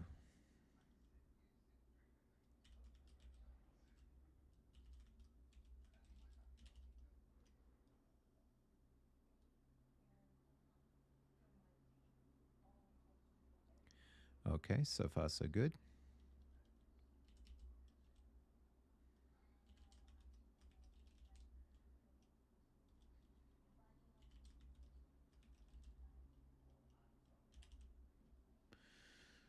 Okay. It does seem to be happy to throw the error if and when it occurs. We're happy about that too. Everybody's happy. Don't like unwrap if I can get away without it. Okay. So. I'm curious. Oh yeah, it's because of those really long names. So I think it's definitely time that we built this shit soon. So let's make sure that that's actually happening. There's ads coming through.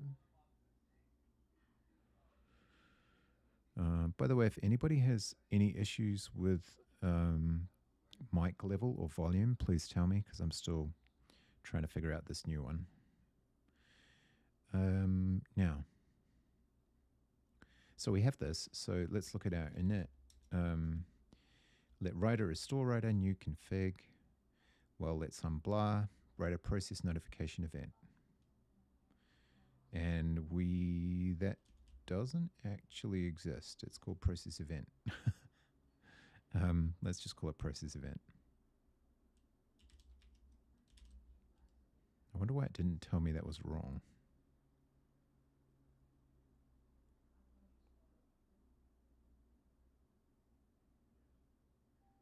Wait, should that be?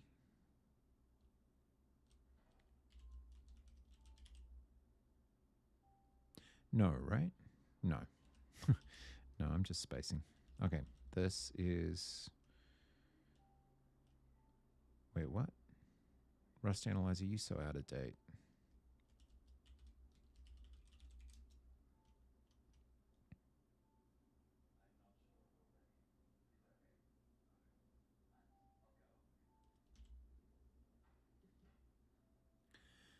Yeah, and that's because this is async, so... Oh, wait.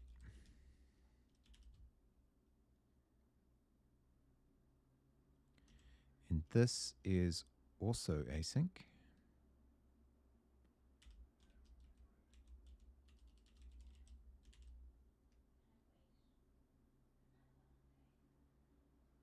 All right. Okay.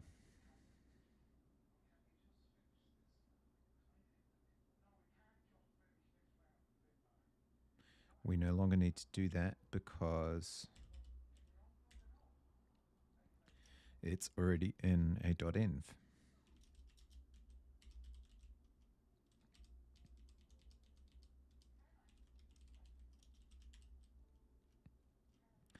Okay, we almost at the point where actual running could occur.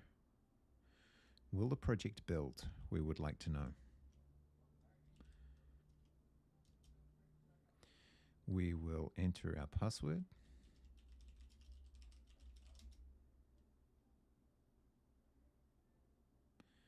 And we will find out. No is the answer. No is the answer. Store writer not found in store. Oh, right, we changed it. Yes, indeed we did. It is now store init, which is, I grant you, not a great name. I think what I'll go with, I think we'll go with that.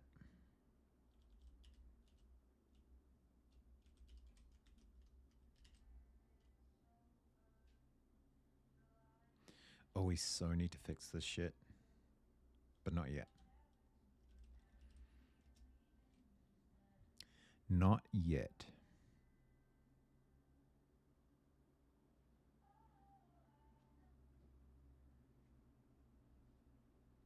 Yup. Good morning. Good afternoon, eloquent robot. All right, so the easiest test is for me to follow and unfollow using a different account. So let's do that. Actually, let's just send a chat message and see what's going on.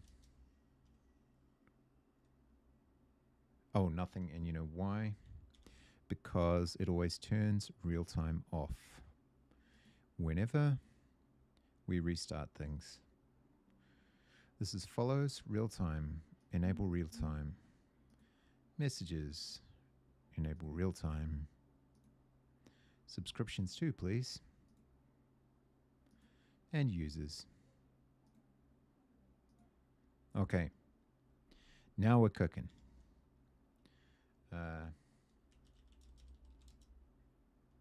There we go. So we have activity. Very happy about that. And we'll test our, we'll check to see that that made it into the database with our messages. And it did. And we can look and see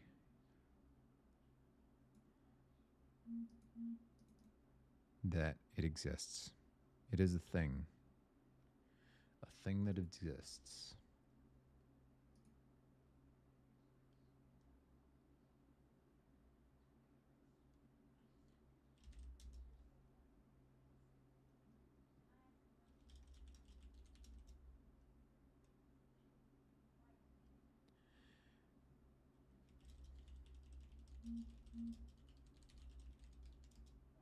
Okay, apparently I left something in the oven and it is now burned. This is bad. Bad behavior.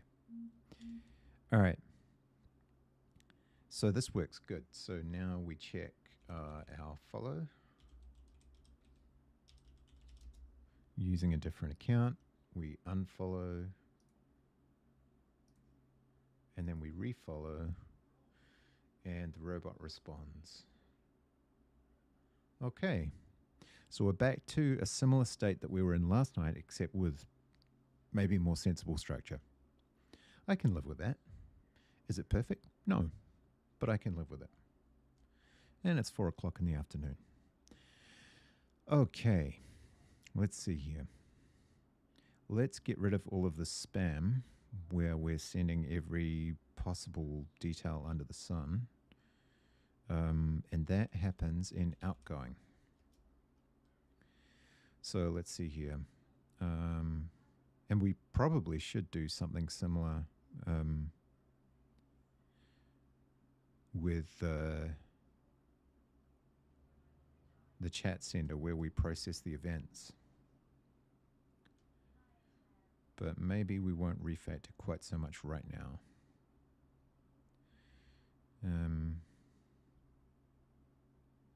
Just out of curiosity, how bad is our CPU at the moment? Okay, so we've got Eloquent Robot using 25 mega memory and 8% CPU. This is not good. This is not good. The fans are definitely blowing, and we got about 60 degrees. All right, so one of the things we need to do long term is swap out some of that nonsense into separate programs that only run when they're needed, rather than just, like, for example, our OIDC clients are running all the time right now, which is just not sensible because they only get used about once every 12 hours. So it's just a terrible design. So let's think about fixing that at some point. Okay. Now, what are we doing? That's what we're doing. This is roughly correct, although I'm sure we can encapsulate it better. This is fine. Where is the thing where we print the message?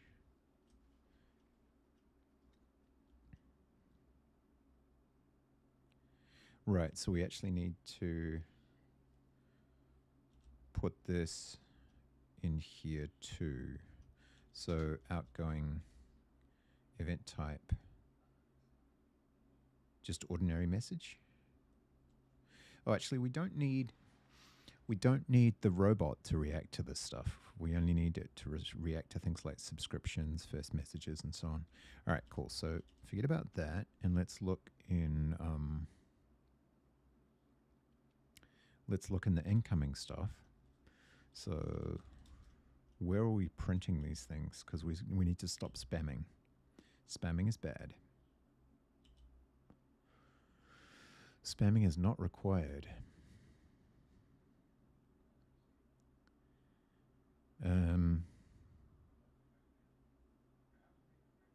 Where? Where? Where?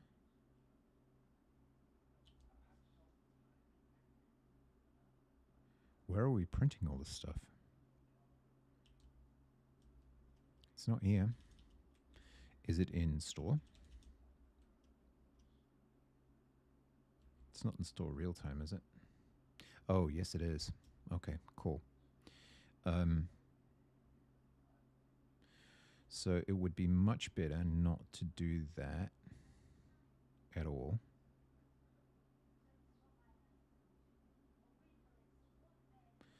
So this is on the users table.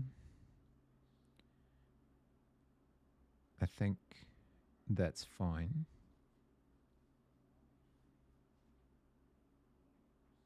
For now, just so that I know it's there.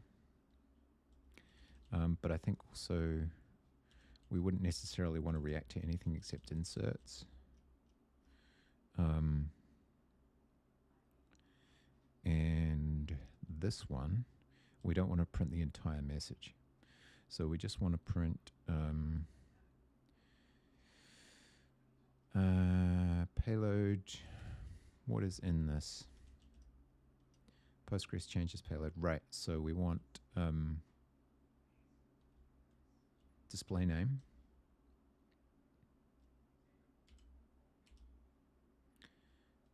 Which is going to be like that, and then that, and then message display name. Message data record display name. Something like that. Oh, actually, these are record is a. We've had this issue before. Yeah, this thing. Damn it. Okay, let's just copy some of this.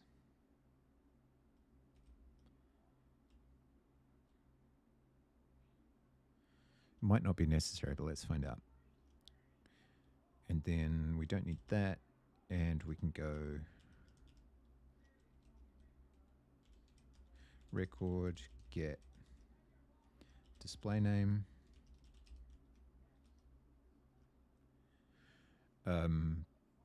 That's going to return an option, I presume. So OK or R. Missing display name.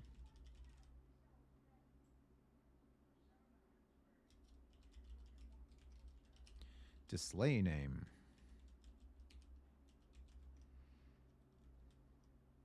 Actually, let's just stage this out a little bit, eh?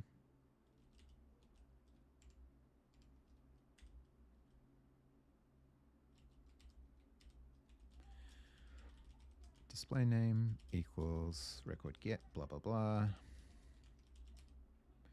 And the other thing we'll need is the actual message, and we'll just display the text message for now, rather than the entire nonsensical thing. So it's going to be,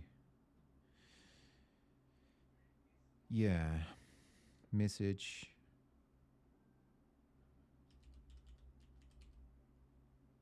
text, which is going to be, there's no way that's going to work. Let message text equals record get message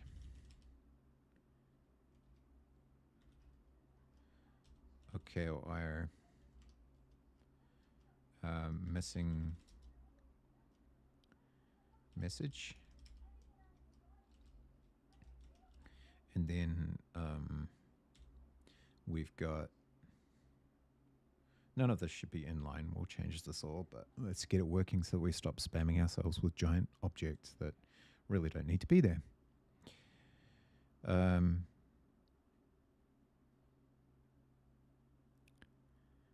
Let message text equals record get message OK or IR missing message, and then that's not actually going to be the final message text. So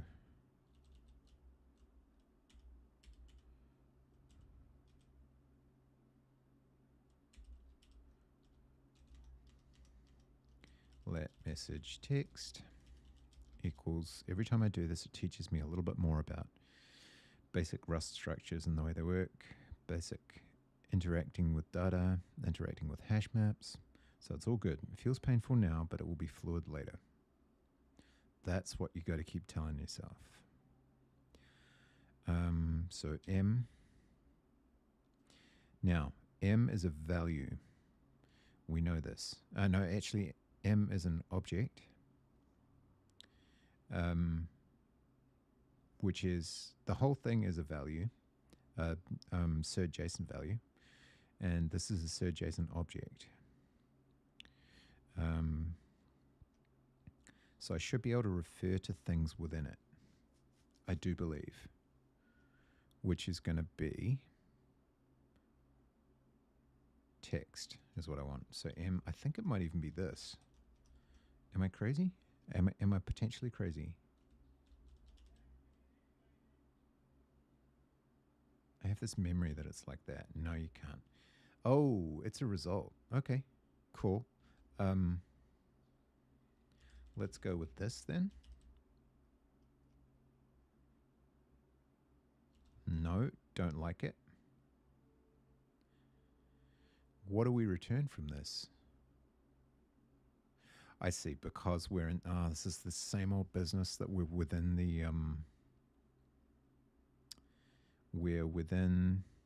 the thing. So I can't return OK or IR. There's no way.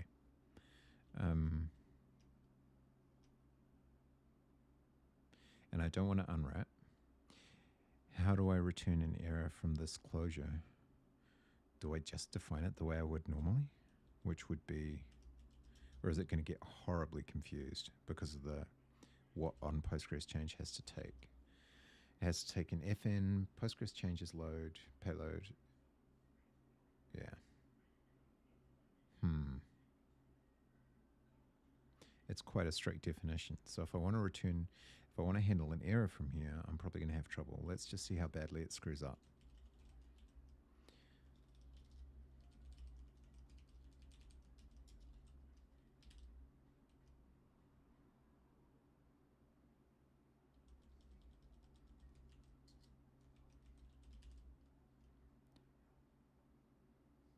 So pretty badly.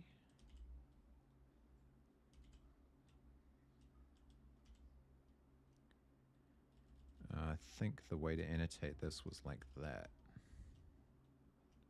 But I could easily be wrong.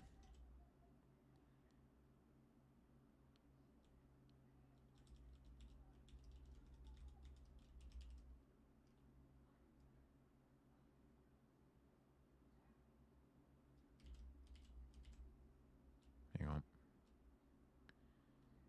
Oh, whoops.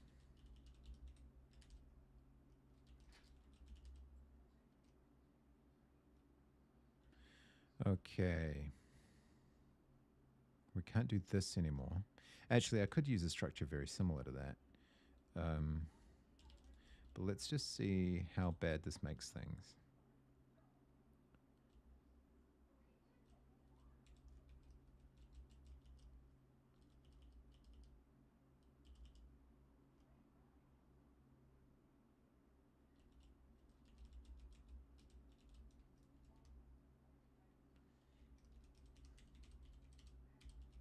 Because we tried this last night with the async stuff complicating it, but maybe if there's no async stuff complicating it, it'll be all right.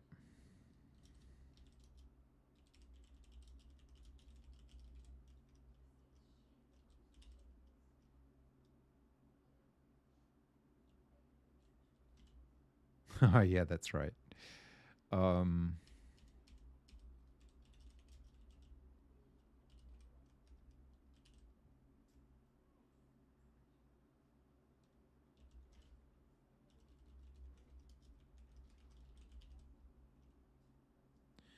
We're continuing to copy their example. And this is what they used for their handler. No, same problem. God damn it.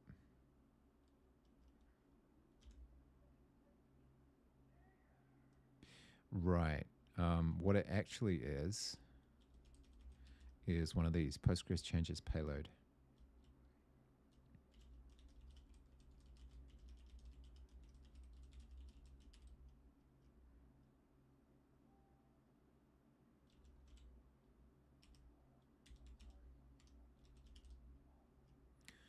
I don't think that's going to fix it.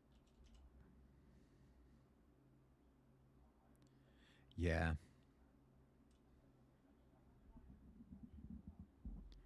You're basically just not allowed. All right, so let's undo a bunch of things and go back to our previous method of handling errors, which is like this.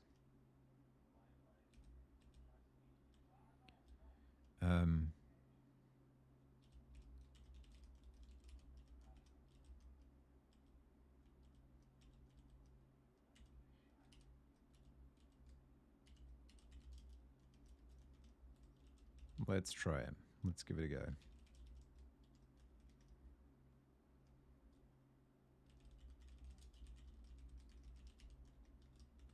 Let's just keep trying until we figure it out.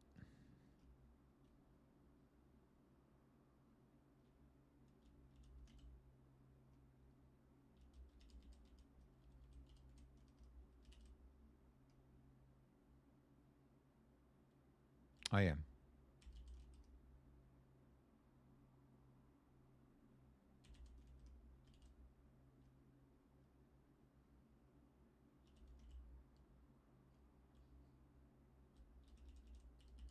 Get rid of that. And then we'll do that. And then we'll do that.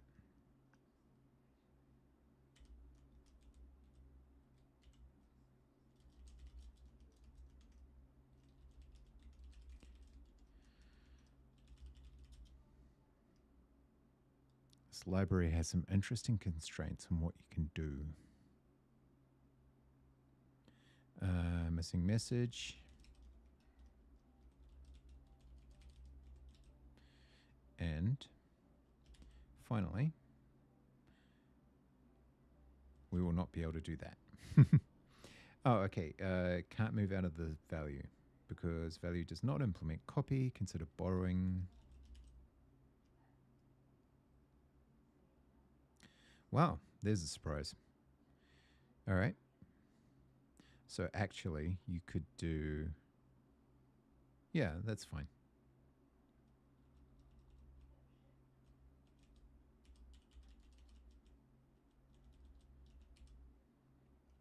And so you could probably just do this.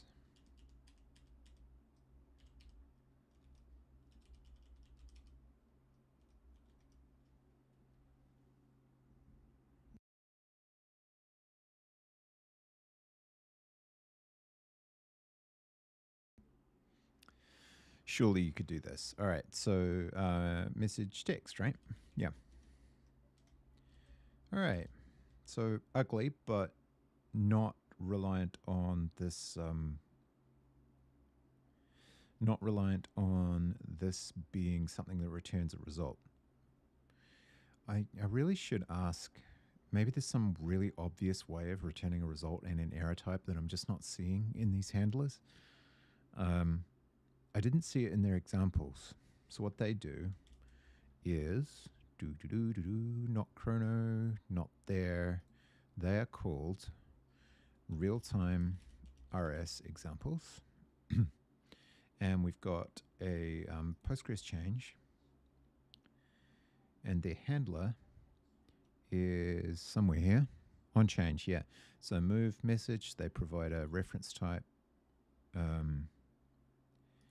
They lock their mutex, they make a change, and then they return. So there's really no error detection there.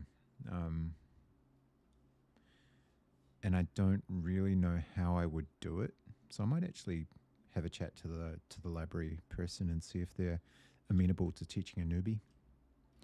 But in the meantime, all we really want to do is print the message and the user. So let's see if we can do that. And that's for the messages changes. And for follows, we're sending the thing to our robot for outgoing traffic. And then for subscriptions, we're printing the entire thing, which I don't want to do. So we will probably end up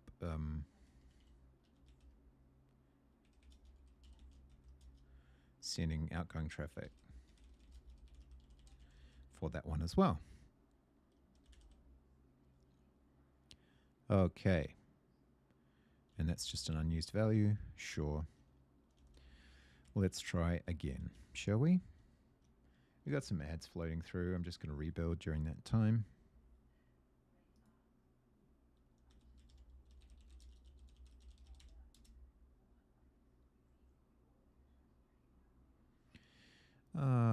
these unused. Check a few things. Okay, the robot is back, and we'll just have a look at some chat. Okay. Oh, it's got that quotes thing on it because of the way Sir Jason does strings. And we had this problem, and we solved it this way. Unwrap as string, unwrap into. So how might we better do this? First of all, let's experiment with this one. So for example, we could do let username, let display name, I think would be better. And in fact, we're going to change outgoing traffic type to use display name.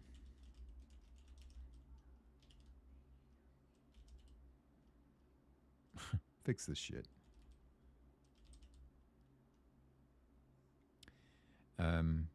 So that's now going to be display name. We're going to be consistent with our naming everywhere, because why the hell not?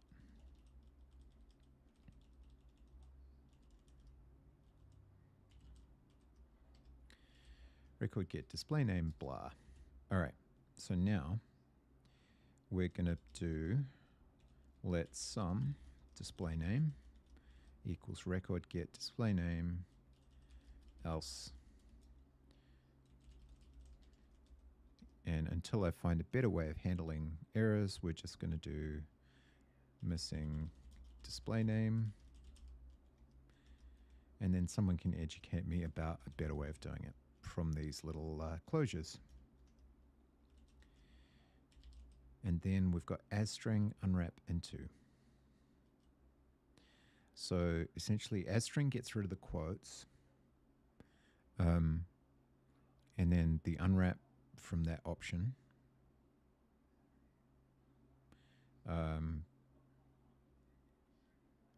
Just in case that conversion fails. I don't really know why it would. But it is possible.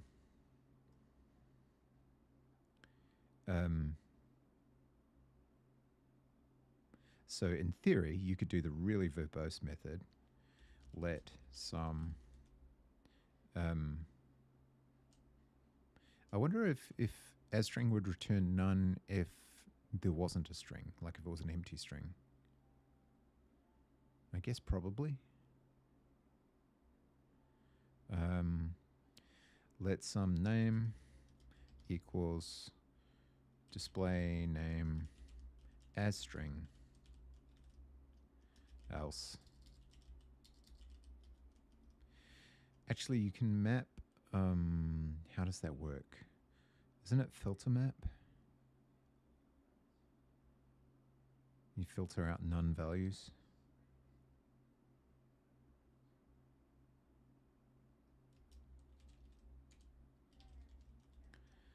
Display name was unexpectedly empty.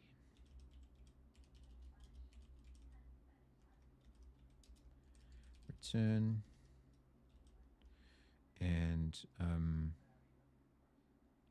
then we end up with this.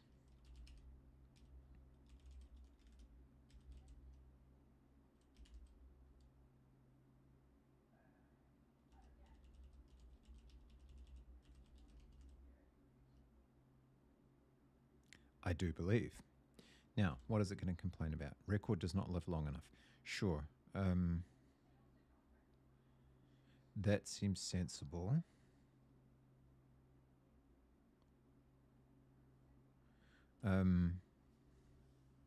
Requires that record is borrowed for static.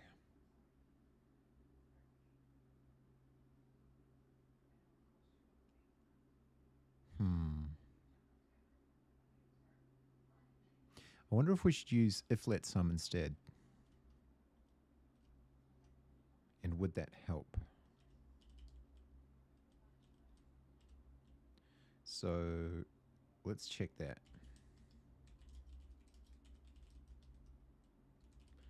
because if it allows it as long as it's within scope, I'm not sure if that would work.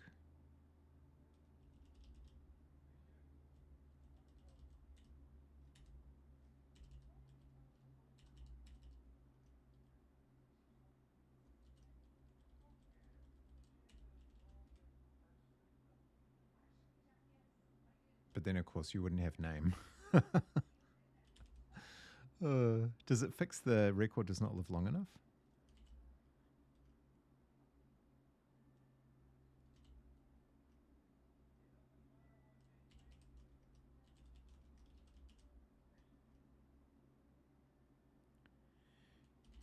It does. Interesting. All right.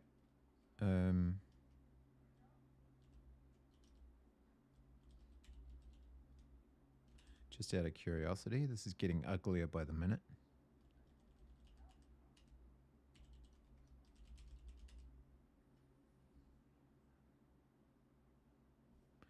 Are we back to this record not living long enough? Yep.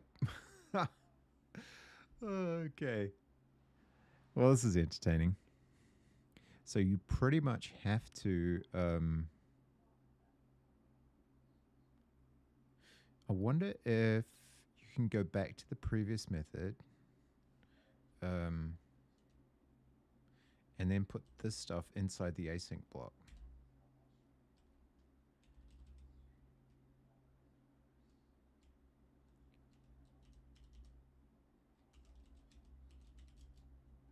No, actually, hang on. You should be able to do this.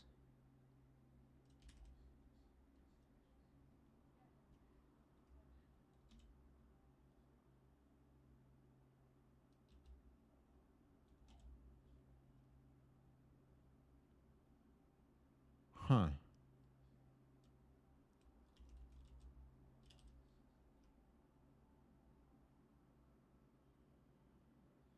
Interesting. So that lets record live long enough, but also, in theory, handle some errors. Does the return here? Does that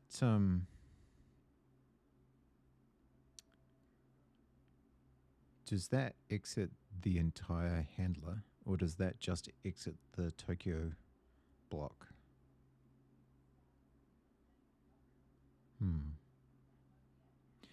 I'm okay to move on, but I find this very ugly, and there must be a more practical way to handle the.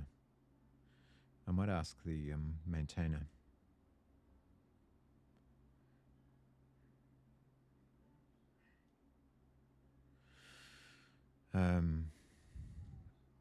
Because if I try to add a return type of an option, we struggle.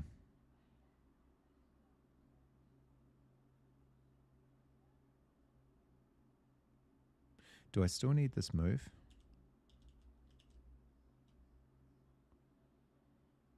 Yep. Okay, so let's go back to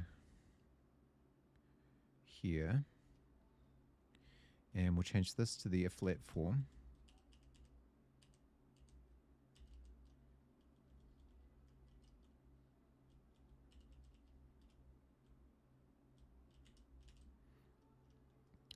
And then, oh, whoops.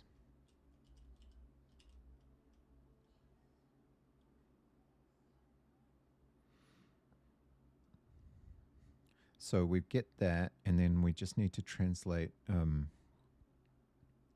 the strings into non-quoted versions.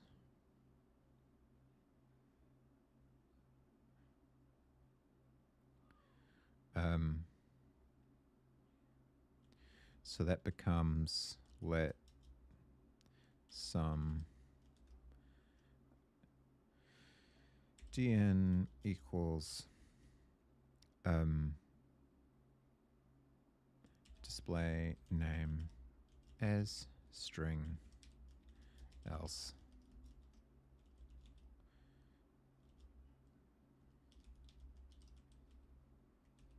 Whoa. Oh no, that's fine. That, and then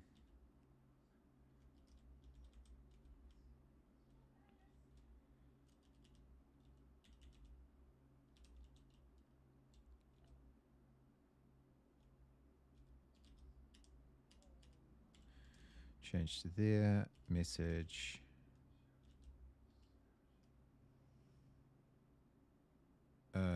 Wait. Oh, I see. So that's going to be and message text as string.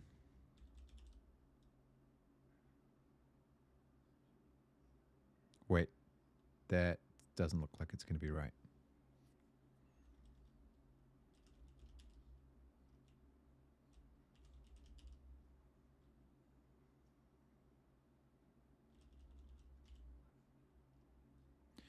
All right, and then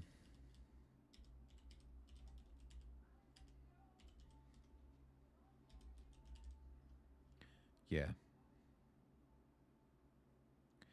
So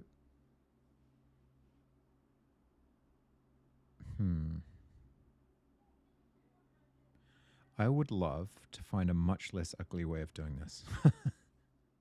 This doesn't feel like a refactor. It feels like a defactor. So let's go, can we find a much more sensible way of error handling for these string conversion tasks that does not break my eyeballs? Please. Okay. So let's, well, first of all, let's test to make sure that we are doing things correctly.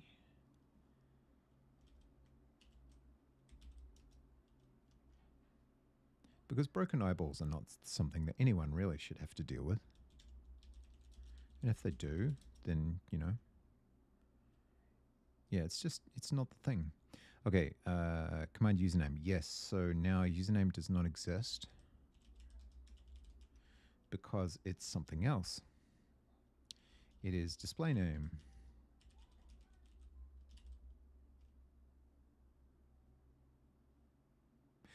Oh, now format converts the, I wonder if we could use format. Ooh, did I just discover something useful? No, because it's already a string. Damn. Okay, and display name.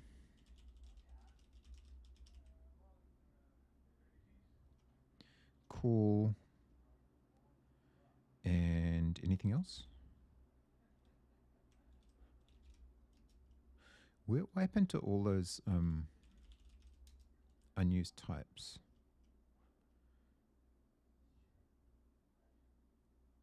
That it's complaining about. Oh, it's in store.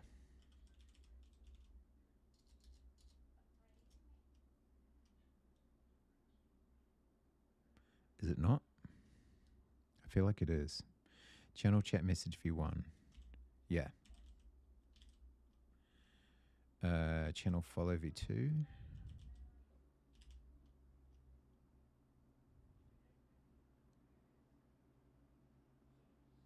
Possibly some other things. No, I fixed that. I think. And anyway, you're in completely the wrong place because, as usual, you have failed to catch up with the rest of it. Unused variable message. Yeah, I already know about that one. Real time has an unused. Yep, you're right. And so does incoming, apparently.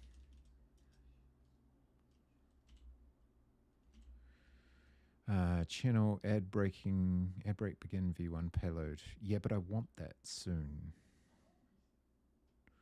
I just haven't started dealing with it yet.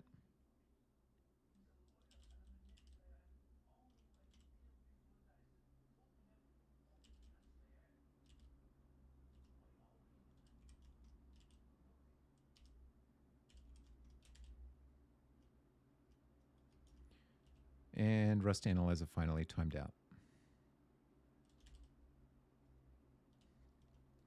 All right. let's go back to this and see if we've made any progress. Oh, something bad is happening. What was going on there?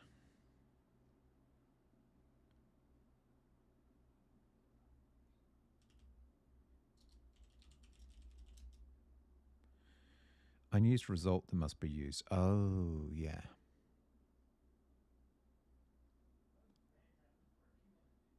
Is that because of this?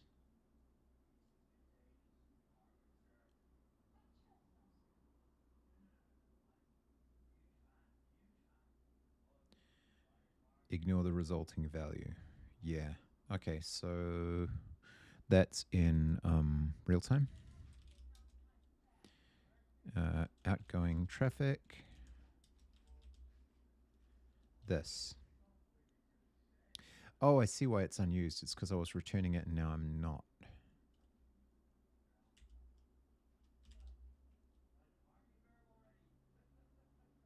But it'll complain if I return it, right?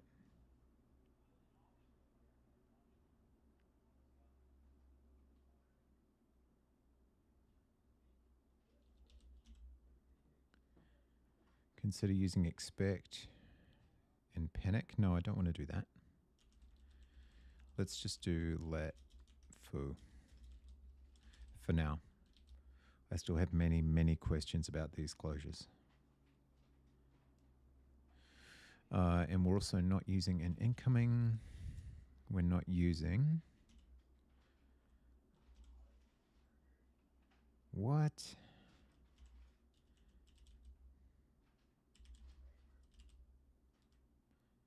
Are we using reconnect payload? We are.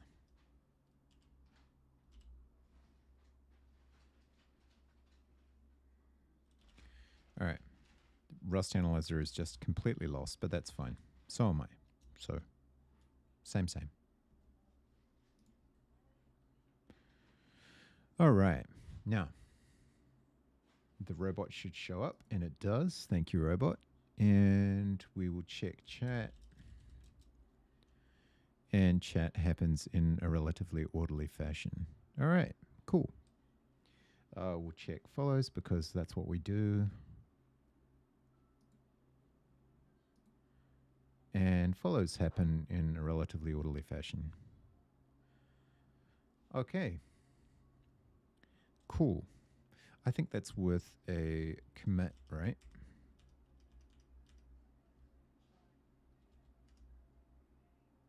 I do believe it is.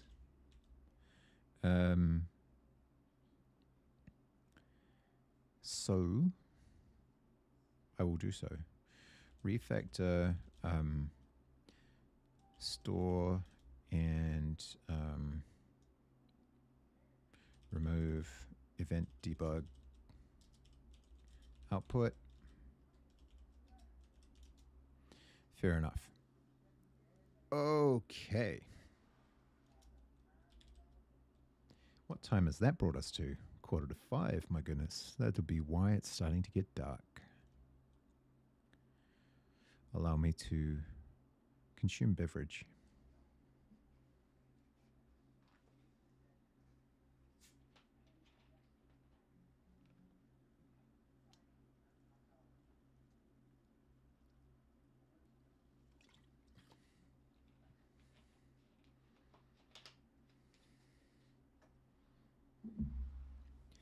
All right. Now, one of the things I want to sort out is add notifications. So let's do that next. I believe I've already added that to the scopes. I want to say I have.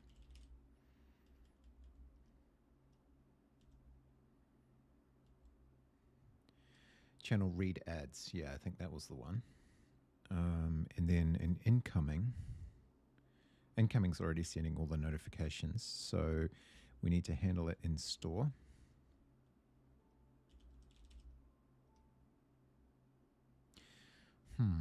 Do we really want to write to the database every time we handle an event like that?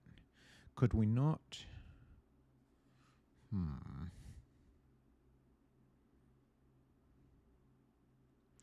is there any likelihood that more than one thing will need to react to the ads?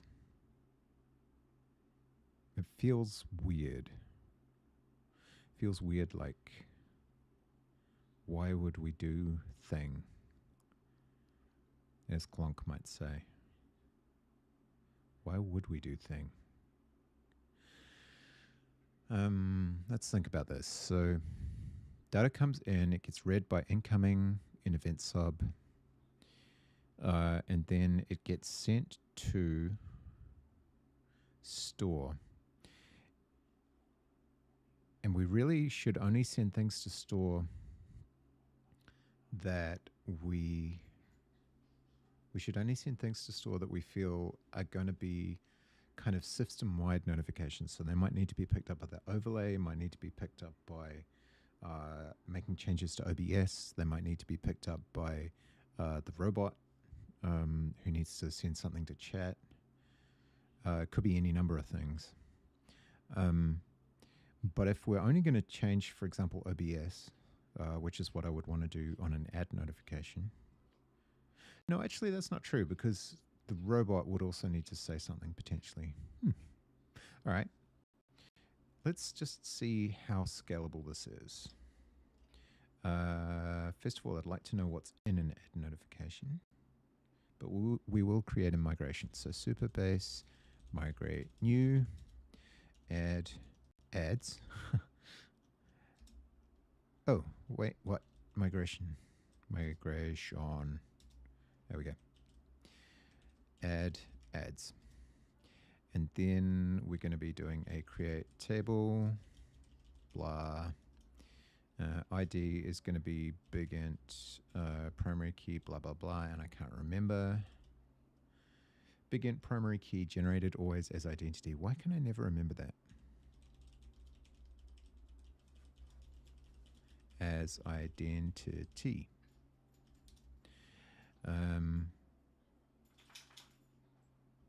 And really just a timestamp, right? That's the other thing, actually. It is useful to have it in the database because then we can put a timer on it, I guess. All right, let's look at what that actually contains. Let's go to store, but not into real time. Store mod RS. I could potentially separate this out into a writer part. But let's look at this. Let's go, let's deal with it. Let's process it. We need to process it. Event, channel, ads, ad break begins, V1.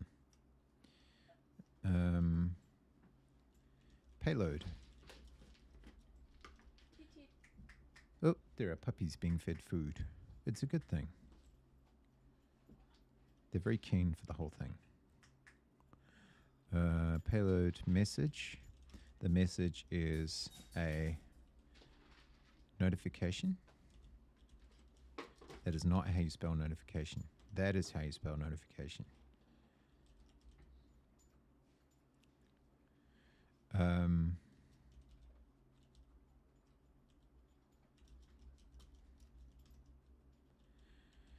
then there will be no user details. Oh, what a shame. There's an app break. We could use it to test this. But not in time. So what do we need? We would be doing self, write, ads, and P, just MP. Oh, wait.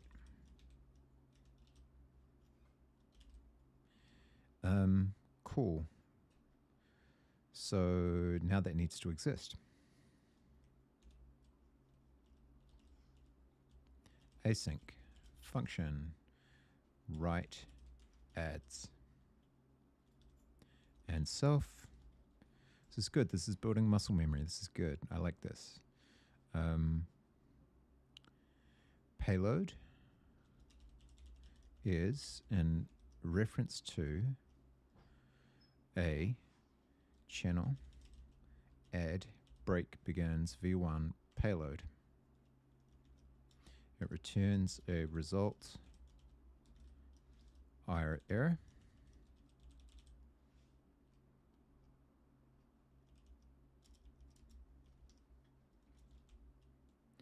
And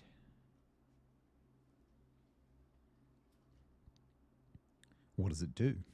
It does initially this thing, this OK thing. That's what it does. And then what does it do? It's a good question. I really don't know. Yes, I do. Yes, I do. So we're creating a table. We need to know what's going to be in the table. The only thing that this comes with is duration, started at, is automatic. And that's really all. I mean, the requester, I don't care about the requester. That really doesn't matter to me. So the things I need are duration, started at, and is automatic. And really, is automatic kind of not important either, to be honest. So duration and started at. Okay, cool. So we need duration, seconds, int, really, uint, right? Int is fine, I guess. Not null. Why would it ever be negative, though?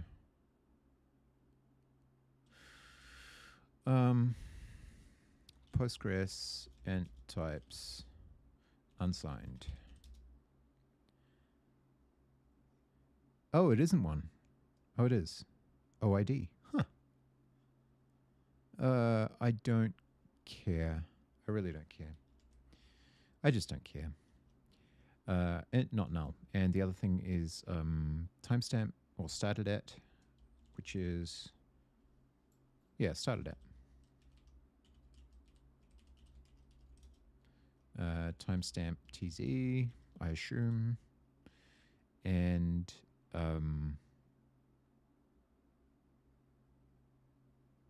that seems fine. And let's give the table a name because usually that's a good idea. So create table ads.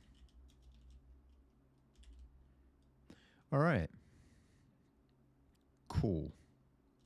So let's follow this to its logical conclusion. Super base. What is thing? I really have to stop talking like Clonk. He's a big influence. Super base. What is thing? DB reset. Followed swiftly by, well, not swiftly. This takes a while. Ah, boy. It takes a while. It really does take a while. Come on. Come on. I know you're running on Docker, and I know I'm already using some CPU, but really, hey, there we go. Okay, yes, I failed. I failed in important ways, such as probably putting a comma in the wrong place. Where's the migration? Add ads. Yep, always do it. I always, trailing commas in SQL, grr, arg.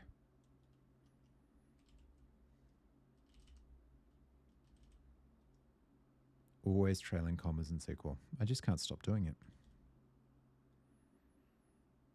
Trailing commas are so useful.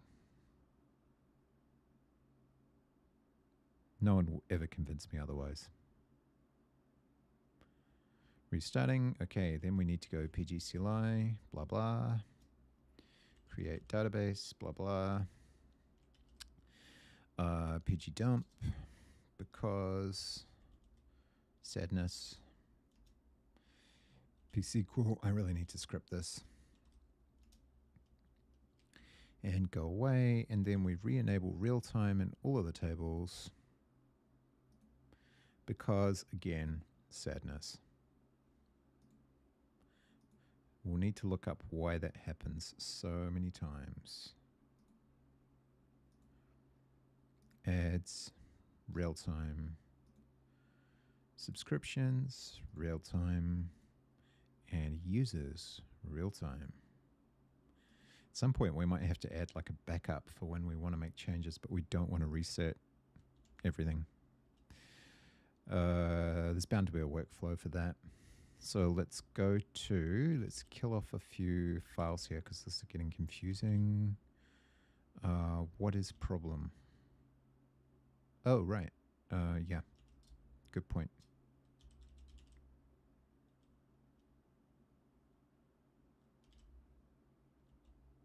Wait, what? Oh, yeah.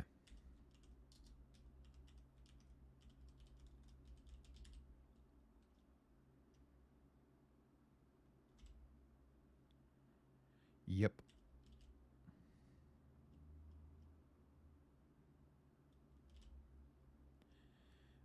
Yep. Yep. Is username not just a string? It probably isn't, right?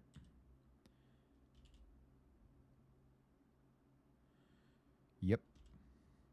And yep. Too many ends. Not enough sense. I don't know. Okay. Now. My toes are cold. Cold toes are not conducive to good programming. It is known. Right. Kill file. Go away.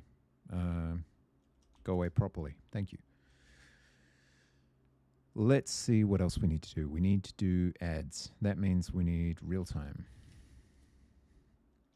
We need to respond to the ads as they happen. Now, we're going to need a way to talk to OBS. So let's table that for now. We just need to react to it for this, or subscribe to the change. Insert on what table? Subscriptions. Yeah, I haven't done that yet. So let's go copy that, paste that, change that to ads, and to do talk to OBS. And in the meantime, println new ads starting. Cool. All right, but first we need to store it. So we go back to store and we write ads. So I'm going to need insert into somewhere, blah, blah. Here we go. This will do. We don't need much.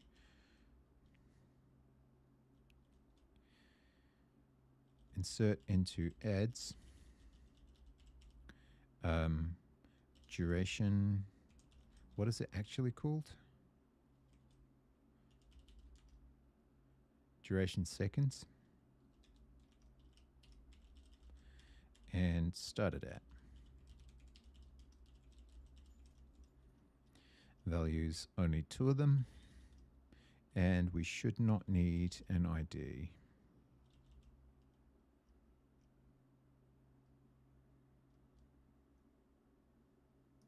It seems to me.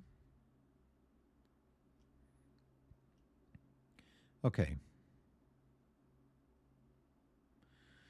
Let's go with none of this. Our payload is going to contain useful stuff, such as payload, duration seconds, and payload started at. But we're going to need to convert that. I'm almost positive. And fetch one will be execute, and this will be correct. And then we do deal with the errors. Okay, so offset date time.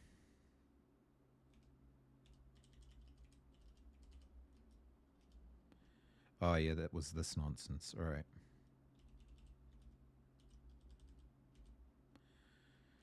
So down we go, down we go, Down we go.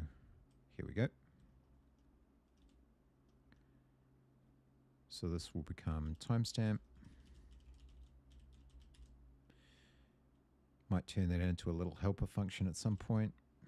Oh yeah. So this is payload started at.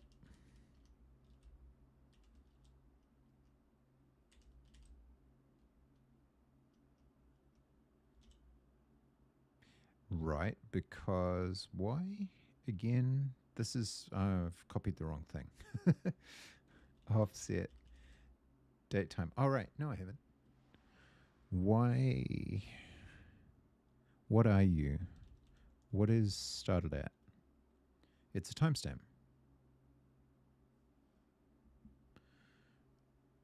I have apparently not. I've forgotten a piece. I've forgotten a piece of the puzzle. Somewhere up here is the puzzle. Yeah, here we go. I forgot that piece of the puzzle.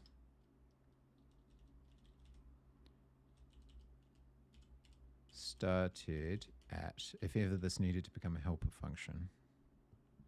I do believe this would be a, yeah. Okay, so that. There we go. And this.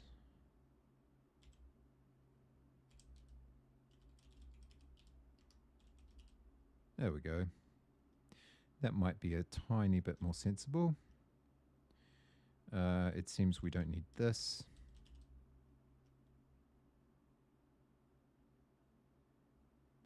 Okay, so now we ought to write things to the database next time the ads roll through. I don't know when that's going to be, but in theory, it should happen. So let's kill that and restart it and make sure that things build. Why don't we?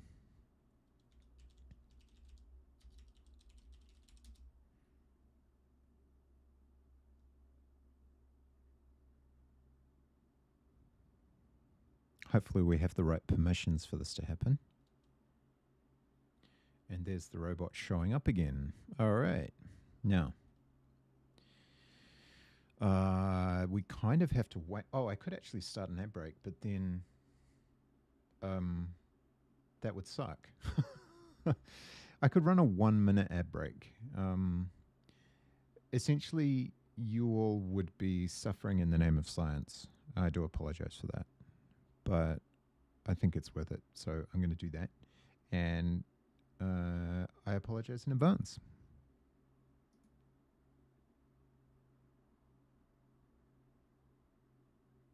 And we'll see what happens. Ah, we got a notification. All right. I do apologize if you saw ads unnecessarily, but science was advanced. And you know, science is good, I guess, right?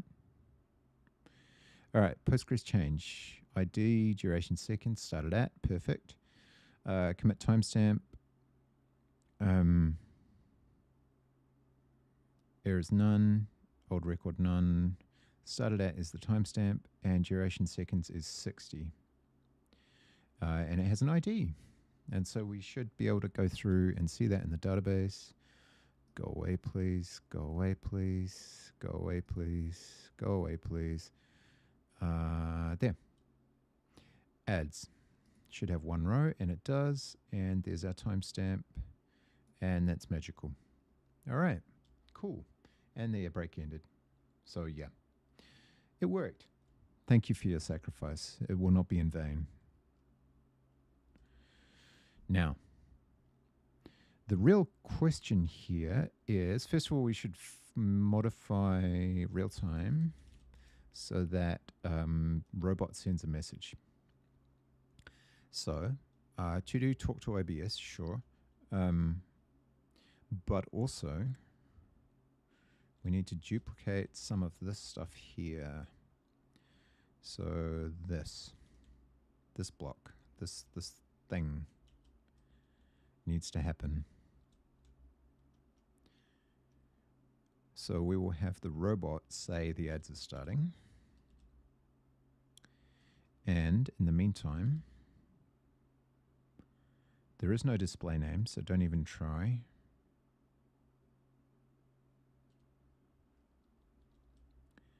Instead, there is, what is there? Oh, right, we're going to need this information anyway. So I wonder if we're allowed to do two async things. We should be able to do two async things within this async move block. So that's cool. I need to find out how one talks to OBS when one is in Rust as opposed to something more sensible like Python. And by more sensible, I mean more people would use it for that purpose. Okay, so missing display name, don't care about that. I do care about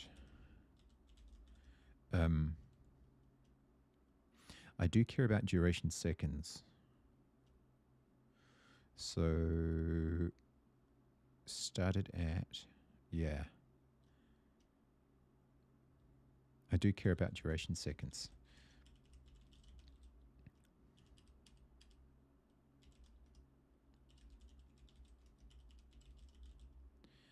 Else missing duration. Wait, we're in the async block now. So could I... No, I can't just return a result arbitrarily. I'm getting my concepts confused. This can go away. Send outgoing traffic. There is no display name. And I won't be using it anyway. So, but we have an event type ads. I don't even know if that exists yet. Whoa, come back here. 35. First message following subscription. So let's add ads to that. Go away.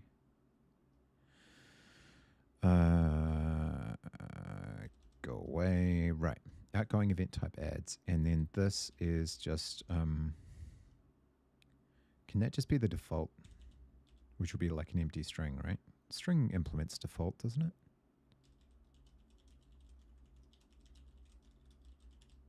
Can I do that? Will anybody mind? Oh, apparently they will. Oh, right. Yes, you're right. It does need to have it, right? Default. And I'll be told that it doesn't implement it because this doesn't implement it. We'd essentially need a none type. Or maybe default doesn't make any sense. Could I just pass an empty string? Maybe display name should be an option.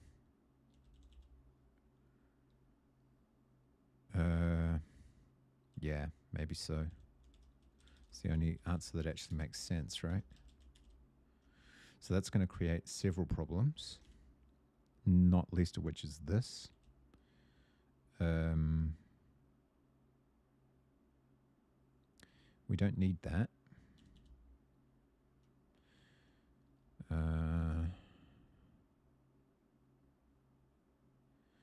We know that it's going to be present for a follow, so I think this is not unreasonable.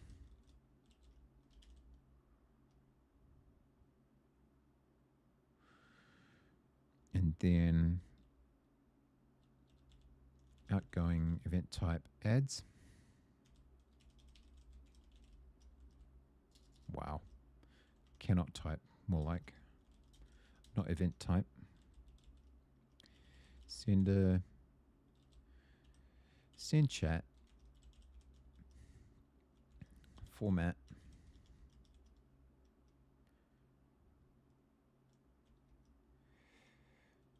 Some days I feel I should apologize for ads.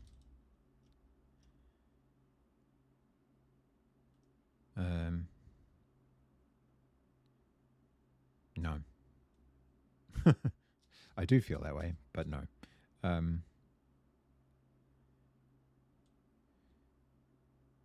Feeding corporate overlords? No. Fueling. Does fueling have 1L or 2? The global economy with a few cents by forcing you to watch ads. Or don't. Either way, back in a few.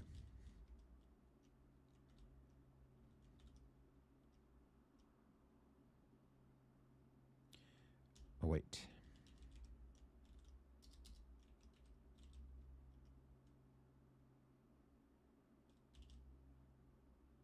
I have missed at least one parenthesis.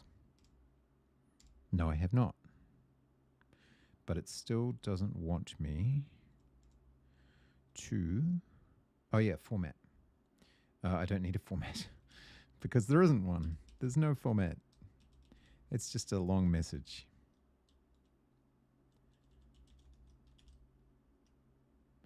Still doesn't want to why doesn't it want to do that?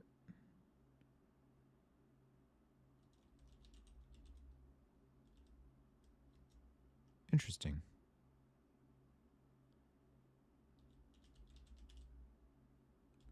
Interesting. Okay. Well, I'm sure Rust Analyzer will catch up eventually.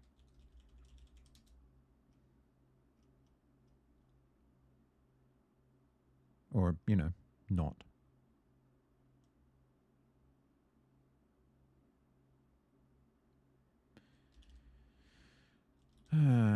Yeah, it's died. Let's try outgoing again. Wait for the fans to spin down a little.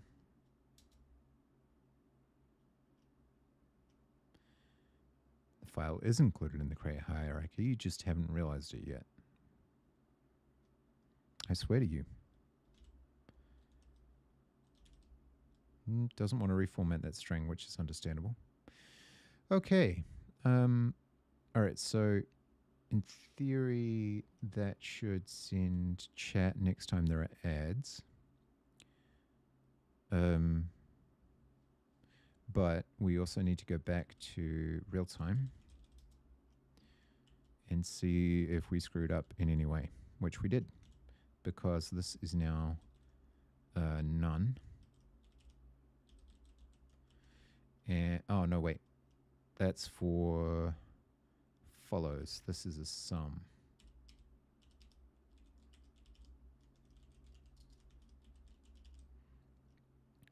But this is a, oh wait, somewhere here. Yeah, here we go. Display name is none.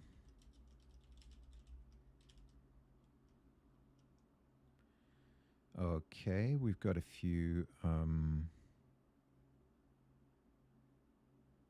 issues of moved values. Why isn't that a problem in the previous function? Let's go with, let's turn off these ridiculous messages because they bug me. And then what did we do here? Oh, it's still complaining about this. Due to use and closure. Oh, right. But I clone it.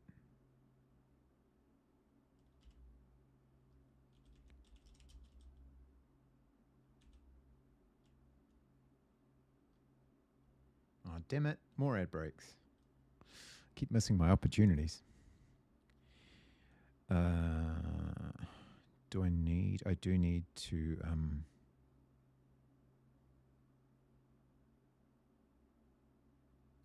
I do need that.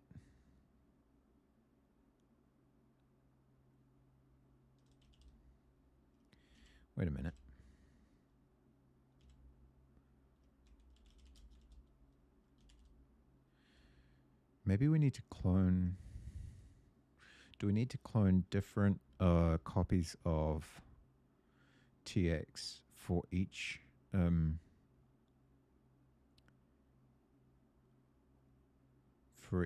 closure? That seems weird. Or do I actually need to clone it before there? It worked while we only had to use it once. So obviously I need to fix this. So let's go back to the top of this exceedingly long statement and try doing something brute force, like let follows sender equals tx clone. Let adds sender equals tx clone. And just prove to ourselves that this is the issue. So let's go to sender. We won't do that. We've already cloned it, so we can now use this. Hey, it picked up the ads again at least. Duration seconds, number 30. It's interesting because I thought that was actually... Oh, no, that's right. Is it right? Yeah. That actually arrived quite late. Oh, wait. It's a 60 followed by 30. Right. Okay. So this should be... This is for follows. So follows sender. Does that get rid of some of our problems? I don't know that it does.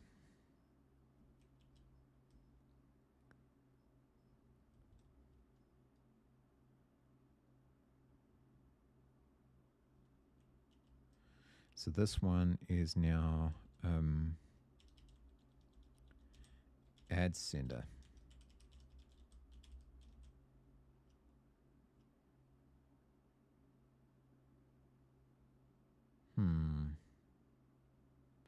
Many problems.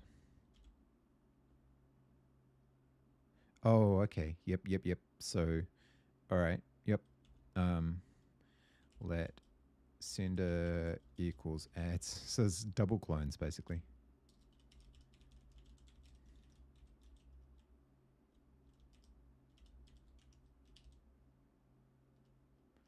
Okay, this might be more promising. So 21 up, and then let sender equals follows sender clone. Hey, Zalba Falke, I hope I'm... Let's see. If I can remember back to what I assume is my high school German, it would be Zalba Falke. Is that close? Did I get it right? Feel free to correct me. And hello. So this is going to be... Oh, I got it pretty close. Okay, cool. I remember every other word that I was taught, so I can't speak a complete sentence. Oh, Mike. Hey, Mike. How you doing? I'm Basie. I struggle through Rust for a living. Well, not for a living, just for this. Follows sender clone. Okay, so this is... That is correct. This is not correct. That should be... sender. Okay, so it likes it when we clone it and then clone it again. Oh, I will never understand that. No, I will. I will understand it. Okay, duration seconds is unused. That's correct because we are going to use it later when we talk to OBS. But in the meantime, we will restart and we will wait for the next ad break. And in the meantime, we'll research how to... You progress in learning Rust, but it's so different. Honestly, it really is. I've been working with Rust on and off for a while, and I still am just not quite at that stage where everything feels ergonomic and natural, like there's a little bit of work involved in just figuring things out. So I think I'm almost to that point where I can be fast, but or at least fluent, you know, but not yet. It's the idiom still needs work for me. I've mostly been working with Bevy. You know what I mean? Yeah. I've been working with Bevy, which, in a way, because it's so well, I think it's well designed. It shields you from some of the intricacies of writing Rust. You don't have to deal with lifetimes very much, for example. So yeah, I'm kind of just diving into this stuff because I feel like it's teaching me a lot about both Twitch API and Rust. Okay, so I can hopefully next time we get an ad break, we'll be able to do something about it. Well, I don't know. We'll see. So the next thing we need to find out is how do we interact with OBS using Rust, if there is even a way. Welcome back, Eloquent Robot. So let's try that. So let's try OBS Rust. Rust OBS plugins, a safe wrapper around OBS API, useful for creating sources, filters, and effects. Okay. What activity have we got going on here? Is it from someone I recognize? No, actually. You study how to write software. Cool. So we've got last month. So that's good. That's encouraging. And then we've got issues. Doesn't compile on Debian. Blah, blah, blah, blah, blah. Why wouldn't it compile on Debian?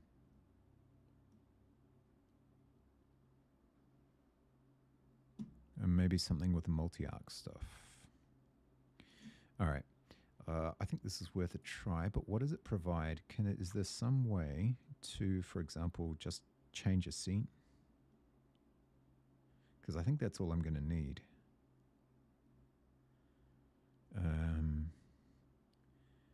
Use OBS wrapper, blah, blah, blah, test module, test source, get source. So is this more creating OBS plugins or just interacting with the OBS API? Because maybe, let's just search for scene here and see what comes up. Scene item ref. Maybe we'll have a quick look at docs.rs. OBS, was it OBS dash Rust? What was going on? Actually, maybe it's just OBS. No. With Obsidian bolts. Rust OBS plugins. Yeah, so maybe this is more a tool for writing plugins.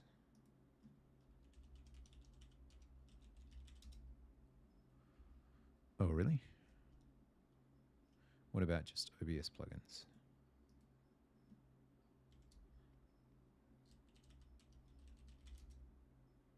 Okay, seriously. Where's the documentation, damn it?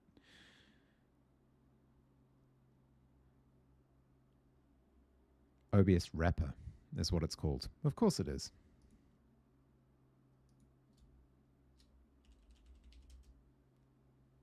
Safe wrapper of OBS sys.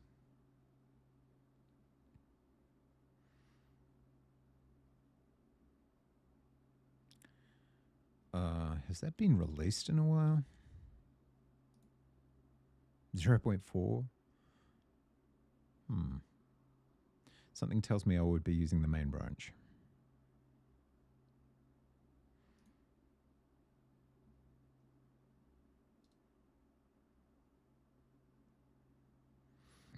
Is there just a general API that OBS makes available where you can change a scene programmatically?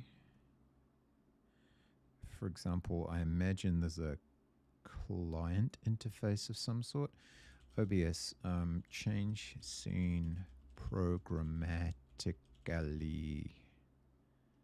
No. API plugin calls to switch scenes. WebSocket remote control of OBS Studio. Oh, that's a plugin. And this is in 2017.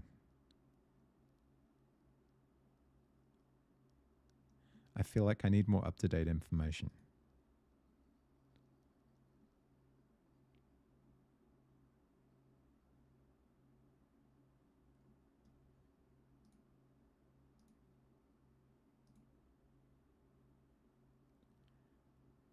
OBS and Facebook Live workflow? No. OBS Studio WebSocket tutorial with examples. Okay. Serving ads to me, fine. Download and install the latest version of OBS Studio from the official website, blah blah. Latest OBS Studio versions come with a WebSocket plugin pre-installed. Okay.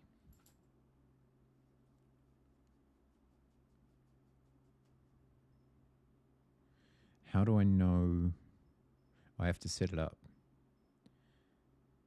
Check this box to enable the WebSocket server, specify the port number and a password.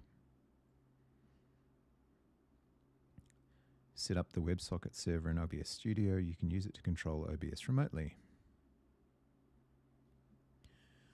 Okay.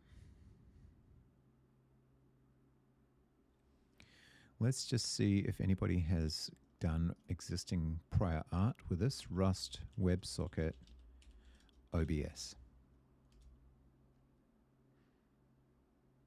Here we go. Remote control OBS with a WebSocket plugin from Rust. Perfect. Hopefully. In Tokio, let client connect, blah, some password, await. Blah, blah, blah. Get and print out version information. Version is client, general version, await. Yeah, I don't care about that. List of available scenes and print them out. Nice. Named differently. Oh, dead slap. Thank you very much for the raid. That's really nice of you. How you doing? How was your stream? Hey, oh, there's a Wardstone. I understand now.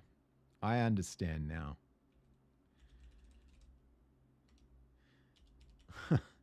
Hey, Wardstone, and hey, New Jank.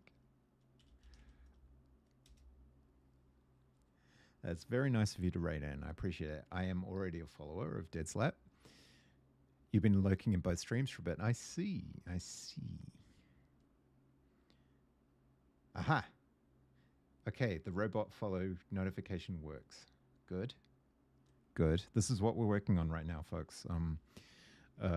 We are trying to get event sub / Twitch API / Superbase notifications all working at once.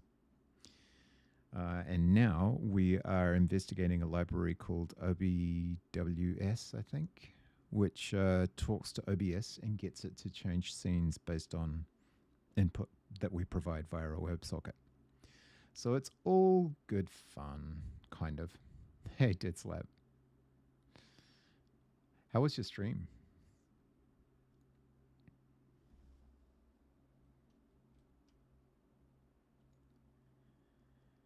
This is very, very dry Rust that we're doing right now.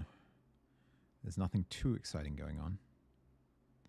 It was good, just messed around for the most part. Nice, nice. Sometimes those are the best. Just some Godot stuff in Blender. Sweet.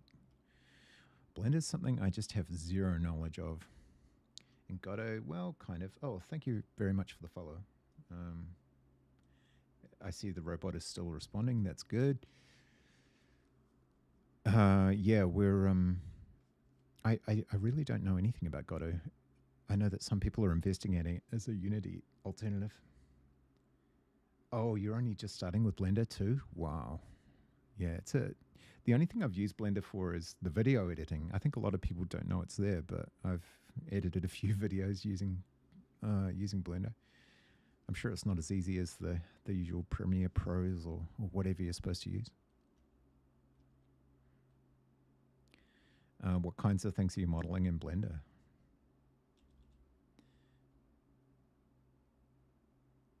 Yeah, it's got this whole what on earth is on? Oh, okay, that's Aseprite. We don't need Aseprite right now.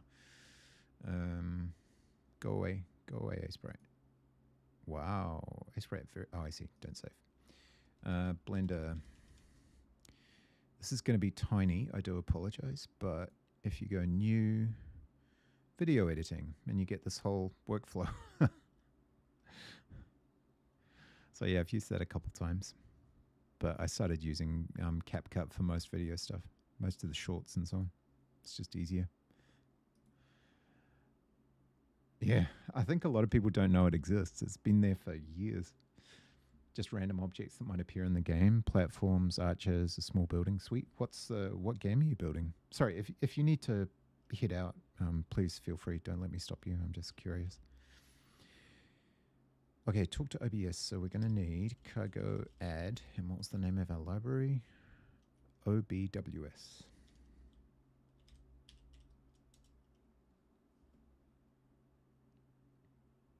Oh, you didn't know either, Sol, but yeah, it's I think it's a well-kept secret.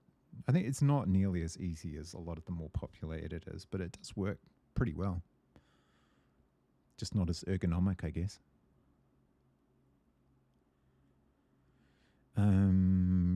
Right. Just messing around with a Souls-like 3D game, but a little sci-fi. And yeah, I got to head out. No worries. Thank you so much for the raid. That's really nice of you. Really appreciate that. Yeah. So so normally I try and do game dev here too, but at the moment I'm just doing the Twitch API stuff because I'd really like some basic interaction in the stream. Before I continue subjecting people to my Twitch newbiness.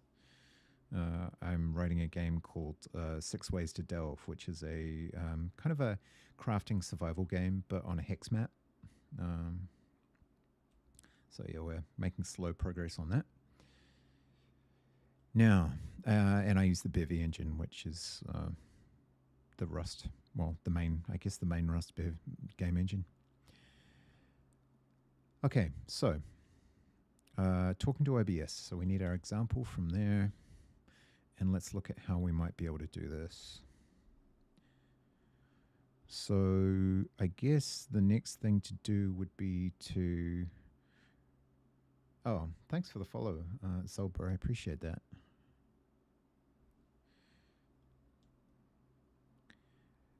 So we need to enable the OBS thing, which is in its settings somewhere. I will just flick across to my OBS and find it, hopefully. I don't know if you can enable it in the middle of a stream, but we'll have a look. Settings. Accessibility. That seems unlikely. Projectors, system tray, preview, importers, studio mode, multi-view, stream, output, audio, video, hotkeys, accessibility, no, advanced. Recording, stream delay, video, general. All right, I'm going to need to look this up. Let's try OBS enable WebSocket. Oh, don't tell me. No built-in WebSocket. By default with OBS Studio 28 and above, blah, blah, blah.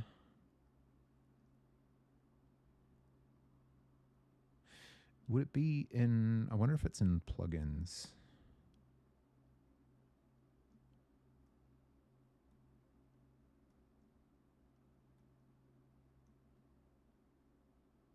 I don't want to uninstall it.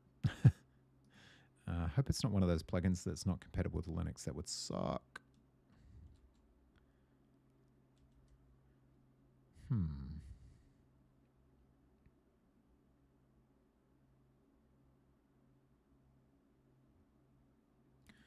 Tools, scene collection, profile, docs, view.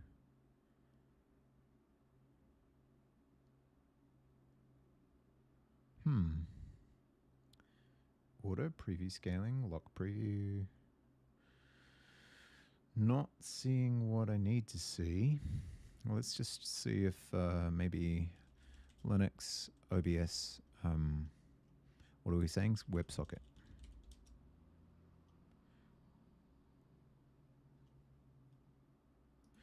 The OBS WebSocket settings dialog.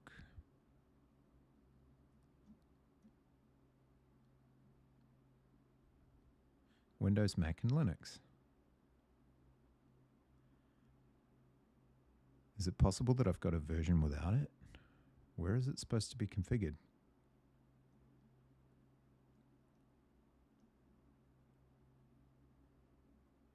Huh.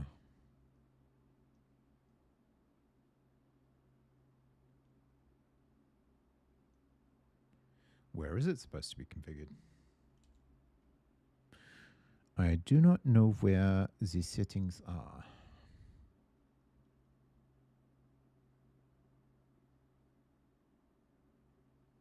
What about adding, no, that's scenes.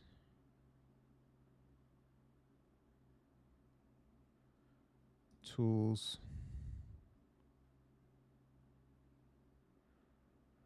Docs.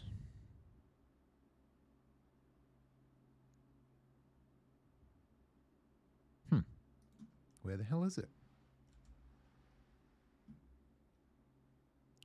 This is about as exciting as watching paint dry. I understand that, but I'm still learning OBS.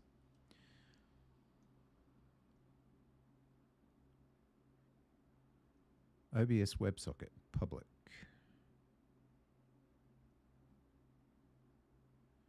Support this project. I'd like to support it, but first I need to know where it is.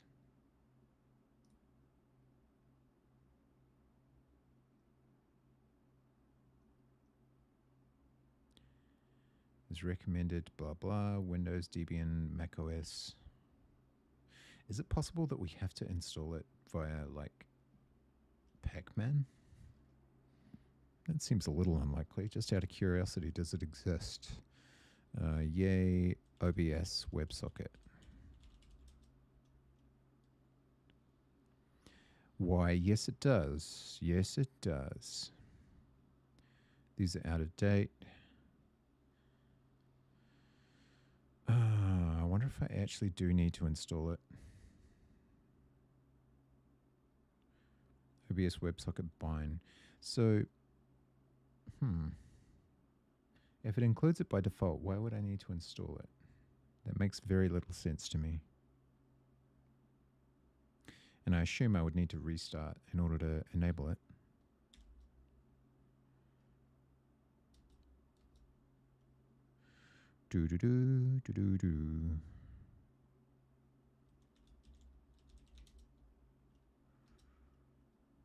Okay.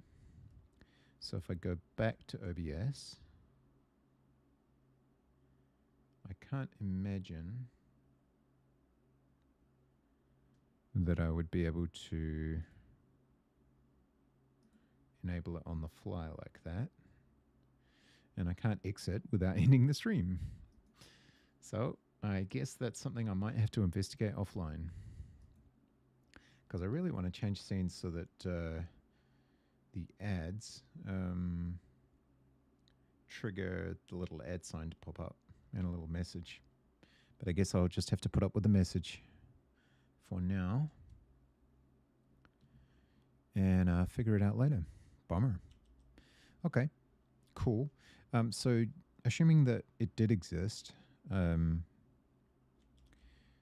how would we go about doing that? So client is client connect, blah. OBWS. All right, let's look at this. So we're going to do this all within the async block. I assume it's async. Yeah. So we'll do it within the async block here. Obviously not like this. but let's just explore this.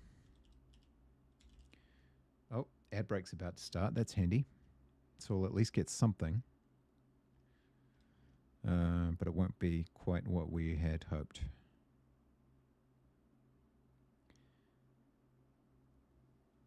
I assume that the robot will just send a message. So this is going to be WebSocket, or just OBS client, I guess,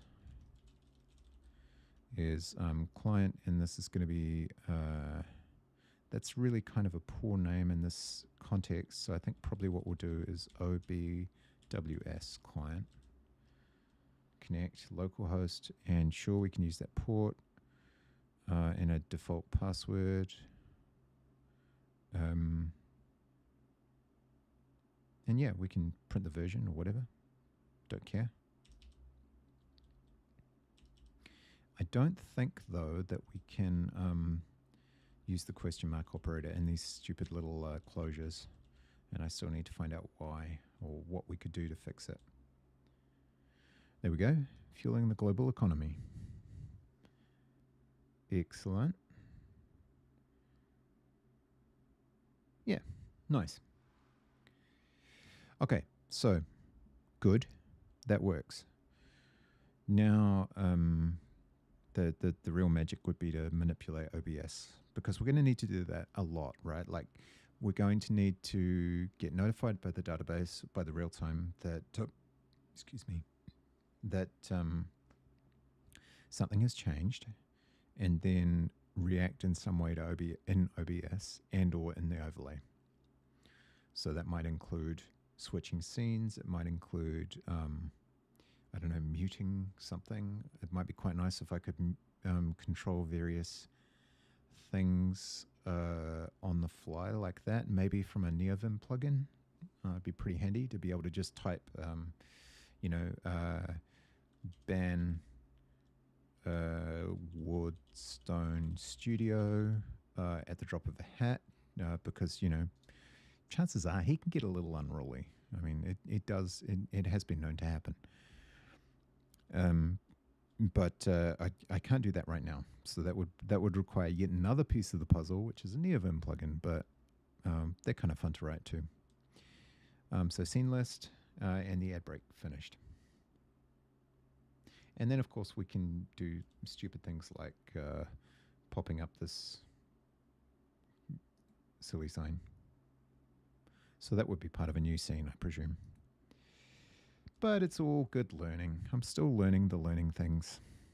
So that goes away, and then this becomes, it should actually, in theory, kind of work. Yeah, no question mark operator, please. We can't do it. No method name general found for client manager. Now, that is the wrong name. OBS client. There we go. And same deal here. Now, what version did we end up with in cargo?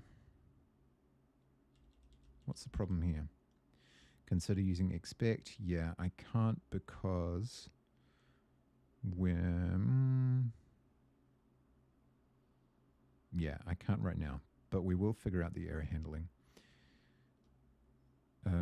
So OBS client, that is not... is that an option type at the moment? That's a result type. Okay. So what we'll need to do is okay, else, and then effectively then we would, yeah, see, the thing is, we would want the outgoing traffic to happen even if this didn't work. So maybe println, actually, I think we'll need to do an if let. If let, okay, blah,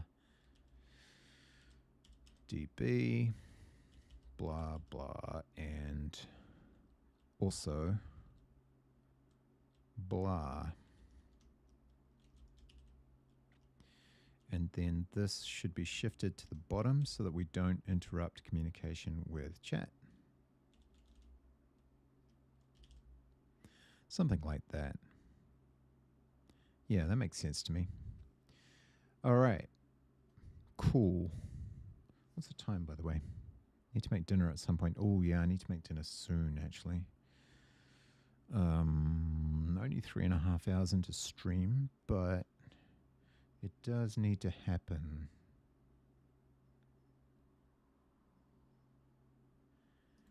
I mean, I tried to cook during the stream and I just burnt whatever I was cooking, so that was a bad idea.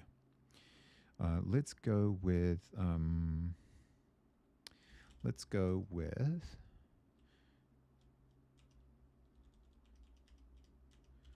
start work on ads. Add OBWS.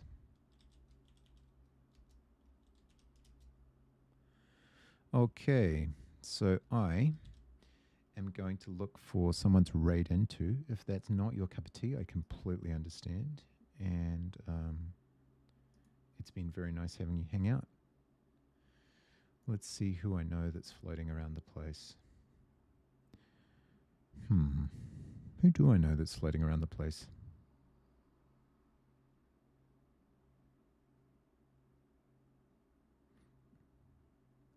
There are a few, but mostly kind of quiet, to be honest with you. Especially if you're fond of the programmery stuff. I think I'll probably send you to Grumble. He's an interesting guy. He's developing a game about a fruit bat. It's a fruit bat with superpowers.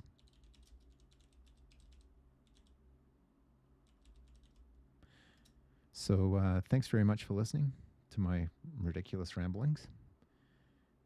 And I'll catch you soon.